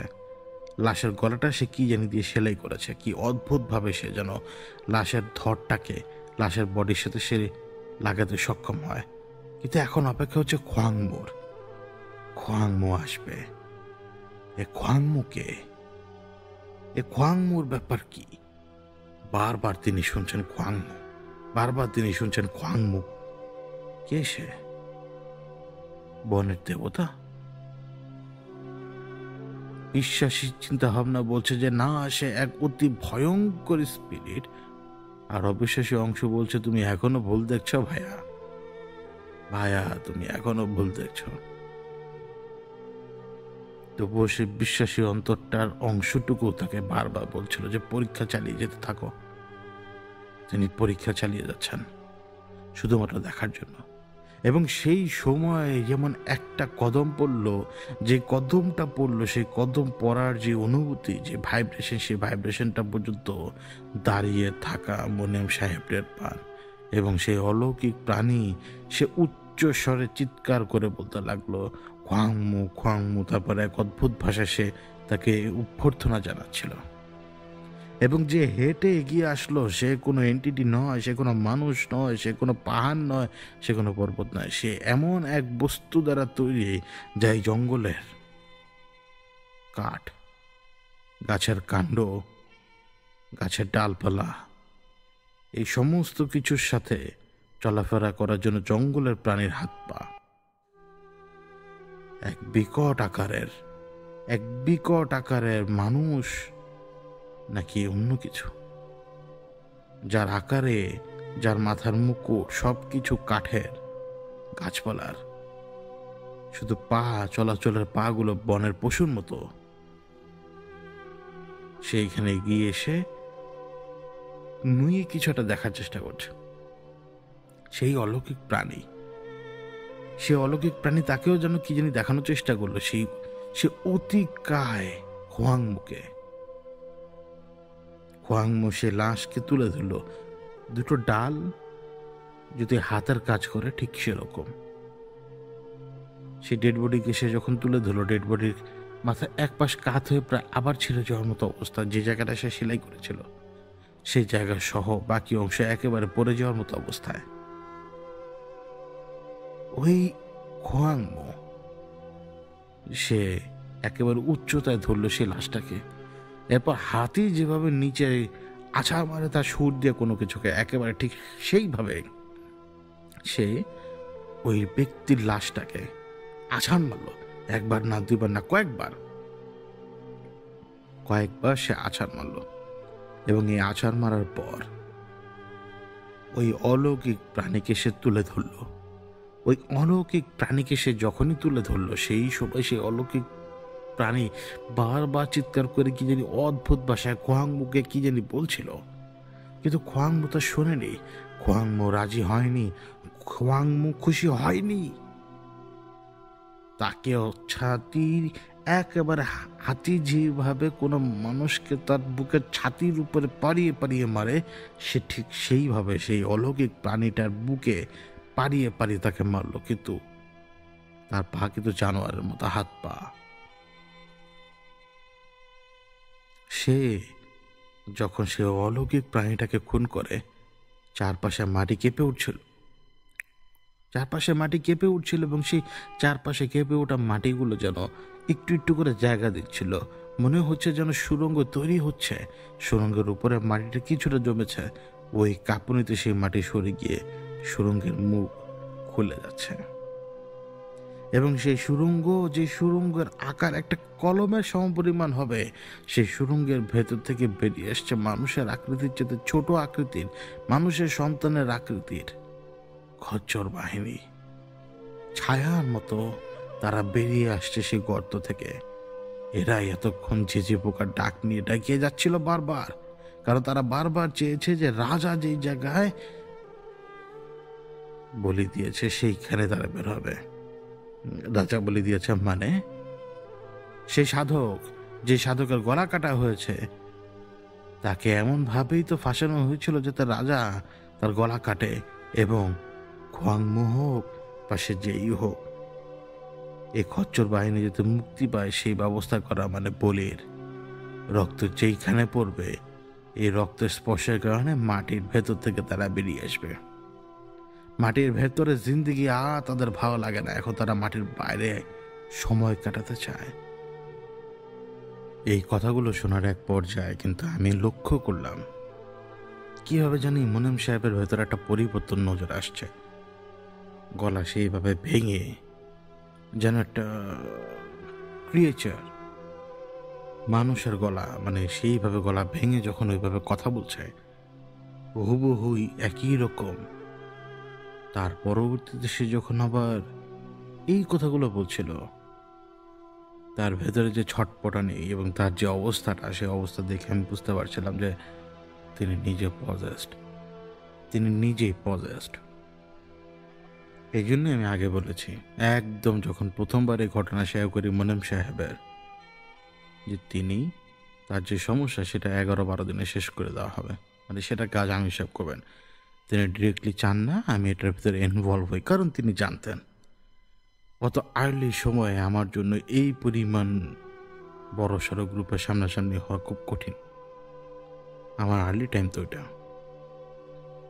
কিন্তু একটা পজেসড মানুষ যখন সেই ঘটনা বলে, যেই ঘটনাটা আসলে যে পজেস তাকে করেছে তার নিজেদের, ওই ঘটনা বলার সময় তাদের পার্সোনালিটি বেরিয়ে যেমন আসে, ঠিক তেমনি তারাও বেরিয়ে আসে। মোনেম সাহেবের ঘাড়ের কাছে আমি একটা চেহারা দেখতে পাচ্ছিলাম, যে চেহারাটা একটা বাচ্চা শিশুর, আনুমানিক 3-4 বছর বয়স হবে। কিন্তু এই বাচ্চা শিশু যদি একটা পূর্ণাঙ্গ মানুষের রূপ নেয়, কিন্তু সেই একই হাইট, একই চেহারা, তা দেখতে কেমন হবে? ঠিক তেমন, যেন আলকাতরায় ডুবা একটা চেহারা, নির্জীব, জীবন নেই চেহারার ভেতরে। আমি তার কাঁধের পাশে দেখতে পাচ্ছিলাম তখন। তিনি এমন এক পশুনের ঘটনা তখন আমাকে বললেন, যে ঘটনা আরো অবিশ্বাস্য। এতক্ষণ যা শুনে এসছেন তার চেয়ে বেশি। এবং ওই সময় আমার সাথে মোনেম সাহেব কথা বলছে না, বলছে কি জানেন? খচ্চর বাহিনীর কেউ না কেউ। কারণ ওই যে বললাম, যখন পজেসড ব্যক্তি তাদের কথা বলতে শুরু করবে, তখন সেইভাবে কথা বলবে যেইভাবে একজন সাক্ষীর জানার কথা। আমার তা জানার কথা নয়, মোনেম সাহেবের তা জানার কথা নয়, কোনো মতেই না। ঘটনার এখন এমন এক পর্যায়ে, যে পর্যায়ে আমি দেখতে পাচ্ছি এন্টিটি ম্যানিফেস্ট হয়ে গেছে, কিন্তু আমি যদি বাধা দিই তাহলে এদের গোড়ার ব্যাপারে জানতে পারবো না, কারণ এরা নির্দ্বিধায় নিজেদের গোড়ার ব্যাপারে আমাকে বলছে। তার আবার চোখ খোলে, তিনি যেন কোথায় কোথায় তিনি তিনি নিজে জানেন না। অন্ধকার, শুধু অন্ধকার, কিচ্ছু না। এবং এই অন্ধকারের ভেতরেও অদ্ভুতভাবে নূপুরের শব্দ তিনি শুনতে পাচ্ছেন। জঙ্গলের ভিতরে কেউ নূপুর পরে হাঁটছে। নূপুর কেবল মানব সন্তান পরে, অন্য কেউ পরে না। কিন্তু আবার এমন কেউ পরে যারা মানব সন্তানও না। ওই সময়টার ভেতরে নিজের এমন এক অবস্থা তৈরি হয়ে গেছে মোনেম সাহেবের, যে তিনি এখন জঙ্গল যা চায় তাতেই সায় দিচ্ছেন। তিনি তো পুরোপুরি পদার্থ। তিনি এখন শুধু দেখছেন এবং সায় দিচ্ছেন, শুধু মনে রাখার মতো যতটুকু রয়েছে ততটুকু। তিনি হেঁটে যাচ্ছেন তাদের সাথে, কাদের সাথে জানি তিনি হেঁটে যাচ্ছেন। ডানে বামে পিছনে সামনে, এরা সব অগণিত সংখ্যায়। তাদের সকলের হাইট হাঁটুর নিচে। তাদের হাতের জিনিসপত্র যা দিয়ে মাটি ঘুরে, এবং তারা যেন মার্চ করে এগিয়ে যাচ্ছে। একেবারে আনন্দে উত্তেজিত হয়ে তারা সবাই এগিয়ে যাচ্ছে। তাদের সাথে তিনি এগিয়ে যাচ্ছেন, এবং একটু সময় যেন মনে হচ্ছে তিনি আবারও দৌড় দিচ্ছেন, এবং আবার মনে হচ্ছে তার গাছ পার হচ্ছে, মাটি পার হচ্ছে, খাল পার হচ্ছে, পানি পার হচ্ছে, নদী পার হচ্ছে, সবকিছু পার হচ্ছে, পাহাড় পার হচ্ছে। তিনি যাচ্ছেন শুধু তাদের সাথে। কোথায় যাচ্ছেন তিনি জানেন না, শুধু যাচ্ছেন। কিছু আবছা স্মৃতি তার মনে রয়েছে, যেন উদ্দাম ভাবে পাগলের মতো তিনি নিচে বেড়াচ্ছেন, মাথা ঝাঁকাচ্ছেন, কোমর তোলাচ্ছেন, উদ্দাম ভাবে বিশ্রী ভাবে তিনি নিচে বেড়াচ্ছেন। কিছু আবছা স্মৃতি এরকম, যেন আকাশ দেখতে পাচ্ছেন, আকাশ, চাঁদ একদম গায়েব হয়ে গেছেন, কিন্তু একটু আলো, এবং সেই আকাশের উপর থেকে ছোট ছোট বাচ্চারা লাফিয়ে লাফিয়ে নিচের দিকে নামছে। মানে শূন্যে লাফিয়ে উঠছে বাচ্চারা, এবং সেই বাচ্চারা নিচের দিকে আবার পড়ে যাচ্ছে। আবার দেখতে পেলেন তিনি যেন গাছের উপরে বসে আছেন, দিগন্তের দিকে তাকিয়ে আছেন। বাতাস যখন গাছের আগাগুলোকে ছুঁয়ে যাচ্ছে, সেই দৃশ্য তিনি দেখতে পাচ্ছেন। আবার যেন মনে হচ্ছে আকাশে ওঠার জন্য একটা সিঁড়ি দেখা যায়, অদ্ভুত একটা সিঁড়ি। আবারও তিনি উদ্দাম ভাবে নিচে বেড়াচ্ছেন, তার চারপাশে কারা জানি নিচে বেড়াচ্ছে, যারা মানুষও না। উদ্দাম ভাবে নিচে বেড়াচ্ছেন, তার গায়ে কাপড় নেই, কোনো কিছু নেই, তিনি নিচে বেড়াচ্ছেন। এরকমই চলছে। এক এক সময় এক এক ভাবে তার স্মৃতি এলোমেলো হচ্ছে। কিন্তু এরপরে আবার যখন তার চোখ খুলে, যখন তিনি দেখতে পান তিনি এমন এক জায়গায়, যেই জায়গায় তার সামনে একজন সাধু বসা। সাধুকে দেখলে মনে হবে সাধু বৌদ্ধতন্ত্রের, এরকম একজন সাধু তিনি। ওই সাধু সেইখানে বসা, তার রীতিনীতি সব কিছু চলছে, কিন্তু সাধু যেই জায়গাটার ভেতরে, তার একটু পেছনে যেই জায়গাটা, সেখানে কে জানি বসা, মনে হচ্ছে যেন রাজা। হ্যাঁ, সেই রাজা যে খোয়াংমোর সাধকের মাথা কেটে ফেলেছিল, ধর আলাদা করে ফেলেছিল। সেই রাজা সেখানে বসা। সাধু কি জানি করছেন, বোঝা যায় কোন রিচুয়াল, কিন্তু এটা তিনি দেখতে পাচ্ছেন। কে? মুনিম সাহেব। কিভাবে তিনিই জানেন না, কেউ জানে না। রাজা সেখানে বসা, সেই সাধু তার নিজের কাজ করে যাচ্ছেন। দেখে মনে হয় যেন এমন কোনো ক্রিয়া, যে ক্রিয়াটা তৈরি করা হচ্ছে আসন্ন কোনো বিপদকে ঠেকানোর জন্য। রাজা সেখানে এক উপস্থিত। সে সাধু রাজাকে ডেকে আনলো। ডেকে আনার পর রাজাকে বলল তার নিজের কাজ করতে। রাজা এক গাদা রক্ত ঢালতে লাগলো। একটা বেদির উপরে একটু আগুন জ্বলছে, সেই আগুনের উপরে সে রক্ত ঢালতে লাগলো। কিসের রক্ত কেউ জানে না, মানুষের না জীবের, কেউ জানে না। যখন সেই রক্ত সেই বেদির আগুনের উপরে পড়ছে, সেই সময় সেই বেদির আগুন নিভে যাওয়ার বদলে দাও দাও করে জ্বলে উঠতে লাগলো। এবং যতবার দাও দাও করে জ্বলে উঠছে, বেদির আগুনের আলোটা একদম লালচে হয়ে যাচ্ছে, লালচে আভা ধারণ করছে, যেন এই আগুন কাউকে ডেকে আনছে অথবা কাউকে জাগ্রত করছে। কে জানি কানে কানে তাকে বলছে, মুনিম সাহেবকে, ওরা ওরা আমাদের প্রভুকে ঠেকাতে চায়, ওরা আমাদের প্রভুকে ঠেকাতে চায়, ওরা তোমার প্রভুকে ঠেকাতে চায়। কার প্রভু? কাকে ঠেকাবে কে? রাজা যখন সেই বেদির উপরে নিজের কাজ শেষ করলো, সাধু উঠে দাঁড়ালো। সেখান থেকে ছাই বা কোনো কিছু সে সংগ্রহ করলো। সংগ্রহ করে তার রাজার হাতে দিয়ে দিল। যেইভাবে একটা শিশু বাচ্চা নিজেকে গড়াগড়ি দিতে দিতে দিতে এক জায়গায় নিয়ে যায়, ঠিক সেইভাবে গড়াগড়ি দিতে দিতে যাচ্ছেন মুনিম সাহেব রাজার পেছনে, দেখার জন্য রাজা কোথায় যায়। রাজার অন্দর মহলে যখন সে যে পৌঁছে গেল, দেখতে পাচ্ছে রাজা তার কন্যাকে ওই ছাই বা সেটা যেটাই হোক সেটা খাওয়াচ্ছেন। তখন মুনিম সাহেবের মাথার ভেতর আসলো, আরে একটা না ক্রিয়েচার দেখলাম, যে ক্রিয়েচারটা কেমন জানি অদ্ভুত, এক অলৌকিক জীব। সে না খুব ফাটাগোলা কথা বলছিল, এবং সে বারবার বলছিল যে সে বিষ বৈদ্য বা কোনো কিছু একটা করবে, সে করবে রাজার মেয়েকে, যাতে করে খোয়াংমো তাকে না মারে। কিন্তু খোয়াংমো তো তাকে মেরে ফেলেছে। তারপরেও এখন রাজা সেইখানে তার কন্যাকে কি খাওয়ালো, তার চেয়ে বড় ব্যাপার হচ্ছে কন্যার যেই বিছানা, সেই বিছানার উপরে একটা আর্টিফ্যাক্ট রাখা, একটা অদ্ভুত ধরনের নকশা। যেই নকশায় এমন একজনের ছবি আঁকা, যাকে দেখলে মনে হয়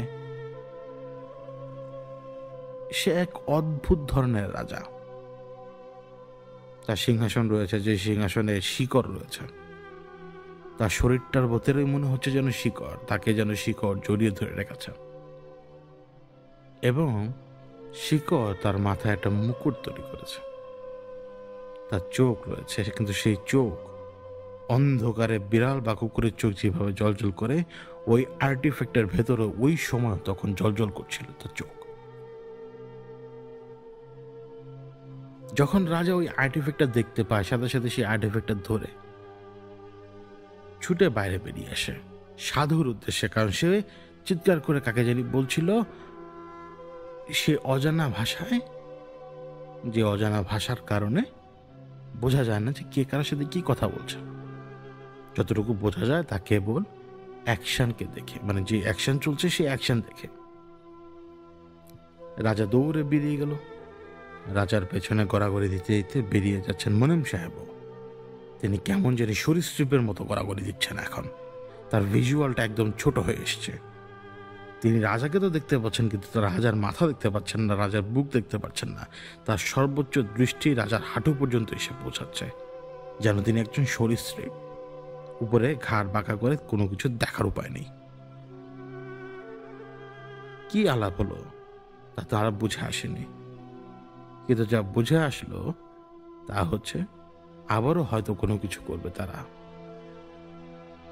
এদিকে কিছু লোক আসলো, কিছু লোক এলো, যারা খবর নিয়ে আসলো। কি খবর তা শুনে রাজা খুব উত্তেজিত, এবং সে সাথে সাথে সাথে সাথে একটা অর্ডার দিল, রাজার রাজকীয় আদেশ।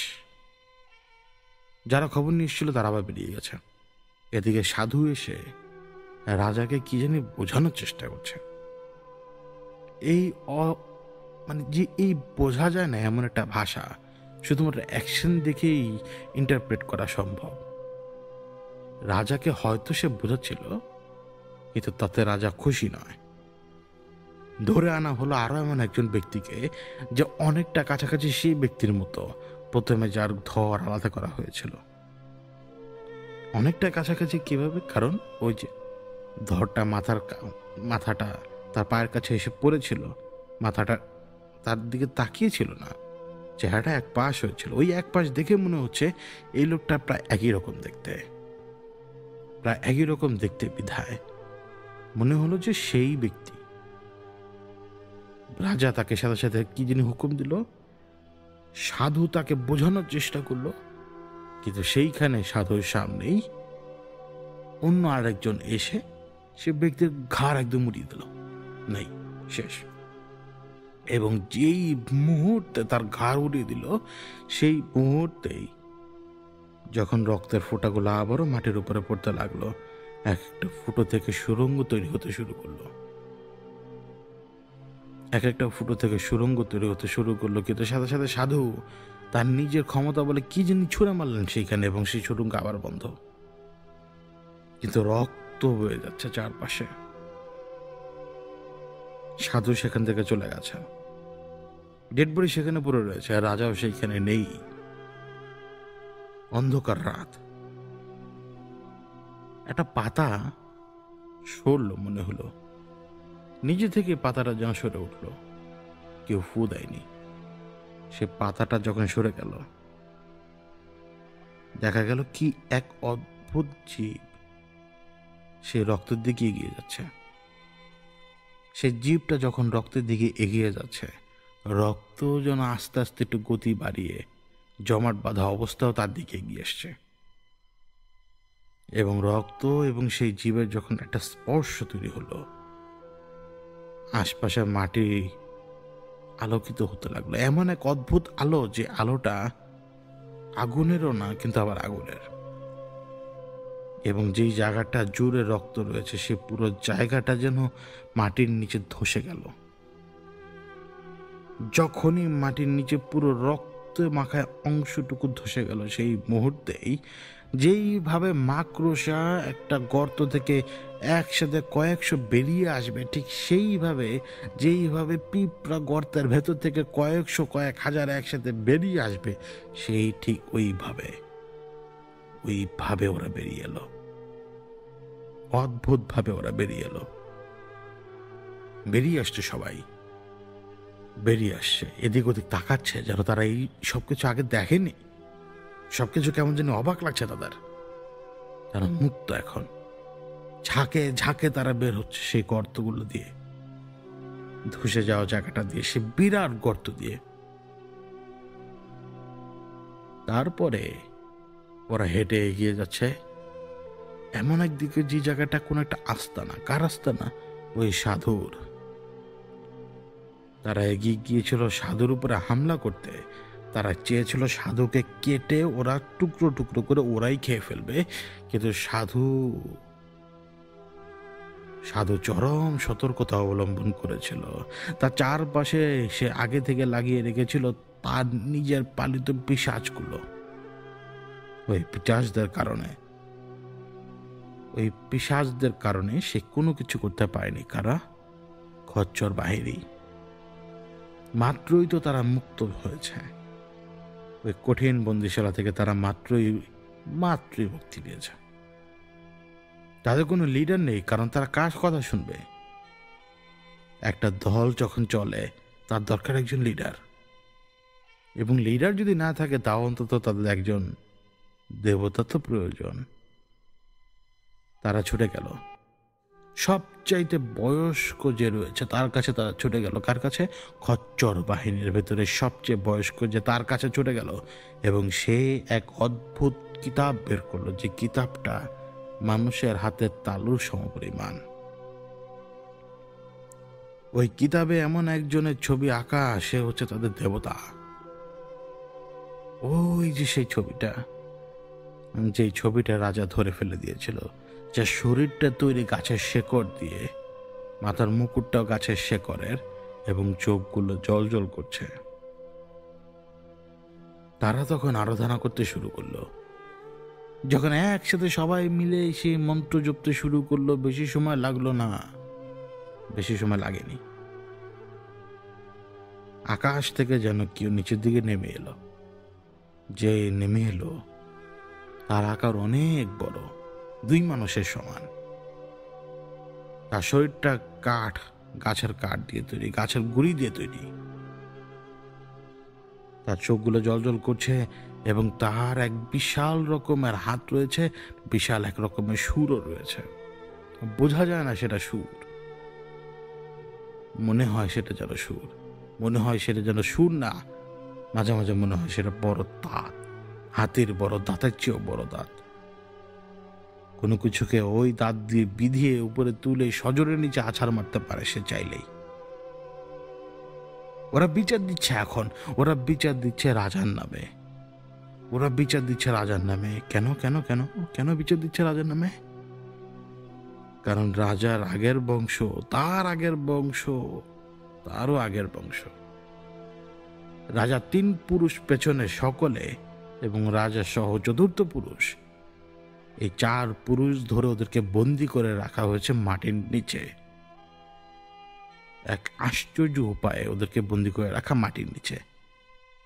কিন্তু সমস্যা 5 পুরুষ আগের, এখন তো 4 পুরুষ, কিন্তু একদম শুরুর পুরুষ। তার কারণে সবকিছু শুরু। এই রাজ্য পাশের রাজ্যে কোনো না কোনো কারণে, কোনো না কোনো প্রক্রিয়ায় চাইছিল উৎখাত হোক তাদের। এখন রাতের বেলা কিভাবে তাদের উৎখাত করবে? রাজ্য তো পাহারায় থাকে সকলেই, কিন্তু তাদের রাজ্য পাহারায় ছিল স্পেশাল দল, যারা উড়তে পারে। সেই পার্শ্ববর্তী রাজ্যের পাহারায় নিযুক্ত ছিল এমন সকল জিন যারা উড়তে পারে, যারা চারপাশে নজর রাখতে পারে। এই অবস্থায় তাদের রাজ্যে বিষক্রিয়া প্রয়োগ অথবা অন্য কোনো ধরনের বিষাক্ত কর্মসূচি প্রয়োগ করা সম্ভব না। ওই ধরনের কর্মসূচি দ্বারা রোগ তৈরি করা সম্ভব, ওই ধরনের কর্মসূচি দ্বারা অনেক মানুষের হত্যাযোগ্য করা সম্ভব, সেখানে পরিস্থিতি এবং অন্য কোনো কারণে উপস্থিত না থেকেও। এখন যেহেতু বাইরের দিক দিয়ে পাহারা, এমনকি সীমানাতেও মানুষের পাহারা, না পারছে মানুষ ঢুকতে, না পারছে অন্য কেউ, তখন প্রথম পুরুষ শরণাপন্ন হয় এমন এক তান্ত্রিকের, এমন এক ভয়ঙ্কর তান্ত্রিকের। সেই তান্ত্রিকের প্ররোচনা পড়ে হোক বা যেই কারণেই হোক, তারা অন্ধকার দুনিয়ার এমন এক দলকে ডেকে আনে যাদের কাজই মাটির নিচে, যাদের কাজই সব মাটির নিচে। তারা মাটির উপরে কোনো কাজ করতে পারে না ঠিকভাবে, যতক্ষণ পর্যন্ত তাদেরকে কেউ নেতৃত্ব না দেয়। এটা এমন এক দল যাদের কোনো নেতৃত্ব নেই। এদের কাজ একটাই, সারাদিন ঝিঝি পোকার মতো ডাকতে থাকা, ঘুরতে ঘুরতে ঘুরতে ঘুরতে মাটির মুখ পর্যন্ত চলে এসে এরপর একটা সুড়ঙ্গ তৈরি করে মুখ খুলে ফেলা। এটাই তাদের কাজ, দিন নেই রাত নেই, এটাই কাজ। এখন পাশের রাজ্যে যদি মরক ছড়ানো শুরু করতে হয়, তাহলে একটাই উপায়, মাইনারদের ডেকে আনতে হবে। মানে যারা সুরঙ্গে থাকে। ডেকে আনা হলো এদের, কিন্তু এদেরকে কে চালাবে, কে হুকুম দেবে? এদেরকে যে প্রক্রিয়া ডেকে আনা হয়েছে সেই প্রক্রিয়া এরা তো উপস্থিত, কিন্তু এদেরকে অর্ডার কে দিবে? বুদ্ধি করে সে তান্ত্রিক এদেরকে জড়িয়ে দিল খোয়াংমোর সাথে। খোয়াংমো এমন এক প্রাণী হোক বে, এমন এক দেইতিস যেই হোক, সে দেবতা, তার সাথে জড়িয়ে দিয়ে বলা হলো, তোরা এখন থেকে খোয়াংমোর সাধক, তোদের হুকুম দিয়েছে খোয়াংমো, তোরা ওইখানে যাবি, তোরা সেইখানে যাবি এবং সেইখানে যে সেই রাজ্যে যে তোরা বিষ বুদ্ধ ছড়াবি, রোগ ছড়াবি। পেয়ে গেল মাইনররা, মানে খচ্চর বাহিনী, তাদের লক্ষ্য এবং তাদের নেতা। সেই নেতা তাদের সেখানে উপস্থিত নেই। ওই যে তারা বলেছে, তোরা এখন থেকে খোয়াংমোর সাধক, যা খোয়াংমোর নাম নিয়ে তোরা কাজে লেগে পড়। কাজে লেগে পড়েছে, ওরা কাজ চালিয়েও যাচ্ছে। সেই মোতাবেক তারা সুড়ঙ্গ খুঁড়ে সে রাজ্যে প্রবেশ করে। চারপাশে এত বিস্তর পাহারা ছিল, বাতাসে, মাটিতে, এই সমস্ত পাহারা ভেদ করে যখন সুড়ঙ্গ খুঁড়ে খুঁড়ে খচ্চর বাহিনী সে রাজ্যে যে উপস্থিত হওয়ার পরে তারা তো রোগ ছড়িয়ে দিল। কিন্তু যখন সে রাজ্যের যে সিকিউরিটি বা সেটা যেটাই হোক, যখন জানতে পারলো যে সিকিউরিটি ব্রিচ হয়ে গেছে, সুড়ঙ্গ খুঁড়ে শত্রু প্রবেশ করেছে, তখন সে অদৃশ্য পাহারাদাররা ওদেরকে আটক করে ফেলে। কিন্তু ততক্ষণে বিষ বুদ্ধের বিষ ছড়িয়ে দেওয়া হয়েছে, প্রায় অনেকে আক্রান্ত। এমন অবস্থায় একবারে কতল করে ফেলা হয় খচ্চর বাহিনীর কিছু অংশকে, যারা সুড়ঙ্গ করে সেখানে গিয়েছিল। যখন নিজেদের সাথীদের এরকম মৃত্যুর খবর তারা দূরে বসে টের পায়, তারা সেইখানে সেই রাজার সেই অংশে যে উপস্থিত হয়, যেই অংশে যেই জায়গায় তাদেরকে ডাকা হয়েছিল সেইখানে। কারণ তাদের তো কোনো লিডার নেই। সাধুর কাছে তারা জানতে চায় এমন হলো কেন, অমুকের কাছে জানতে চায় এমন হলো কেন, কিন্তু না, বরং তাদের বাধা দেওয়া হয়। খচ্চর বাহিনী বুঝতে পারে যে ওদেরকে বেঁধে ফেলার চেষ্টা করা হচ্ছে, ওদেরকে আবারও বেঁধে ফেলার চেষ্টা করা হচ্ছে। এই জন্য ওরা গোলামি আর না করতে চেয়ে ওরা মাটিতে লুকিয়ে যাওয়ার চেষ্টা করে নিজেদের সুড়ঙ্গ পথে। কিন্তু সুড়ঙ্গ পথে তারা লুকোতে পারেনি। তার আগেই সে সাধু, এই যে প্রথম পুরুষ যে তান্ত্রিকের মাধ্যমে, সাধু নয় তান্ত্রিক, সে তান্ত্রিকের মাধ্যমে এদেরকে ডেকে এনেছিল, সেই তান্ত্রিকের মাধ্যমে এদেরকে বন্দি করে। মনে রাখতে হবে, ওরা বলেছিল যে এখন থেকে তোরা খোয়াংমোর সাধক। তান্ত্রিক ভুলে গিয়েছিল, যখন সে খোয়াংমোর নাম নেবে, খোয়াংমো কিন্তু তা জানতে পারবে। খোয়াংমো যখন দেখল তার সাধকদের এইভাবে মেরে ফেলা হচ্ছে, এইভাবে তাদেরকে আটকে ফেলা হচ্ছে, তার উপরে তার নাম নিয়ে প্রতারণা করা হয়েছে, খোয়াংমো মাটিতে নেমে আসে। এসেই সর্বপ্রথম সেই সাধুকে মেরে ফেলে। সে তান্ত্রিককে মেরে ফেলে আগে। সে তান্ত্রিককে সে যখন মেরে ফেলে, তখন তার বুকের উপরে হাতি যদি ছাতি পেটাতে থাকে, বুকের যে অবস্থা হওয়ার কথা ঠিক ওই অবস্থা করে ফেলে সেই তান্ত্রিকের। এখন রাজা তো ভয় পেয়ে গেছে। ওই তান্ত্রিক একটা মালসার ভেতরে ছাইয়ের আকারে অজস্র খচ্চর বাহিনীর সদস্যদেরকে আটকে রেখে সে মালসা দিয়েছিল রাজার কাছে। এখন রাজা কি করবে সে? তান্ত্রিক তো মরে গেছে। তান্ত্রিক যে মরে গেছে সেই খবর রাজা পেয়েও গেছে। এখন রাজার কাছে আসবে কে? খোয়াংমো আসবে, কারণ একে তো তার নাম নিয়ে প্রতারণা হয়েছে, দ্বিতীয়ত তার নজর থাকতে এমন ঘটনা ঘটতে পারবে না। তার নাম নিয়ে প্রতারণা করে অন্য সাম্রাজ্যে হামলা পর্যন্ত চালানো হয়েছে। তা কি সে সহজে ছেড়ে দিবে? প্রশ্নই আসে না। সে ছেড়ে দেয়নি। সে এসেছিল, রাজার কাছে এসেছিল। রাজা নিজে প্রাণ ভিক্ষার বিনিময়ে বেঁচে গেছে। মাফ চেয়েছে বারবার, মাফ চাইছে বারবার, এবং খোয়াংমো তাকে মাফ করে দেয়।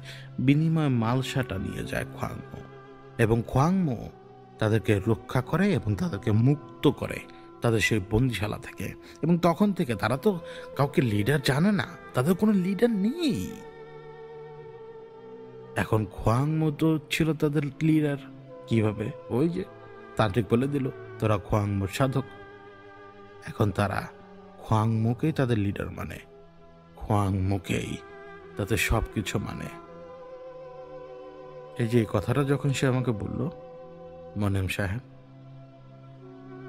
এখন তার দুই কাঁধে দুইটা চেহারা, দুইটাই শিশু, এবং দুইটাই শিশু মানুষ, মানে শিশু পুরুষ। তারা দেখতে এমন। তার চোখটা বদলে গেছে এবং তিনি আমার দিকে তাকে একটা হাসি দিলেন, যেন তিনি নিজেও বুঝতে পারলেন যে আমি ধরে ফেলেছি বা আমি দেখতে পাচ্ছি। তখন তিনি চেষ্টা করেছিলেন আমার উপরে হামলা করতে, কিন্তু তিনি সমর্থ হননি, তিনি পারেননি। ওই যে বলেছিলাম আমি তিনি ওটা সমাধান করবেন, ওইখানে তিনি আমাকে তখন টানতে চাননি। এবং এই সেই কথাগুলো, যে কথাগুলো তখনও মোনেম সাহেবের বলা বাকি, একটার পর একটা কথা, একটার পর একটা কথা, যা কেবল অবিশ্বাস্য আর কোনো কিছু না। আর খোয়াংমো, সে তো ওই পাহাড়ের একজন দেবতা। কেউ না কেউ তাকে মানে, আবার কেউ কেউ তার ব্যাপারে হয়তো জানেও না। যদি 2 ঘর জানে তো বাকি 10 ঘর জানে না তার ব্যাপারে। কিন্তু খোয়াংমো, সে এই পাহাড়েই নিজের মতো করে, নিজের সময়, নিজের হিসেবে সে এখনো চলে বেড়াচ্ছে। হয়তো সে এখনো চলে বেড়াচ্ছে, এবং এবং খচ্চর বাহিনী এখনো বিদ্যমান, তারা এখনো বিদ্যমান।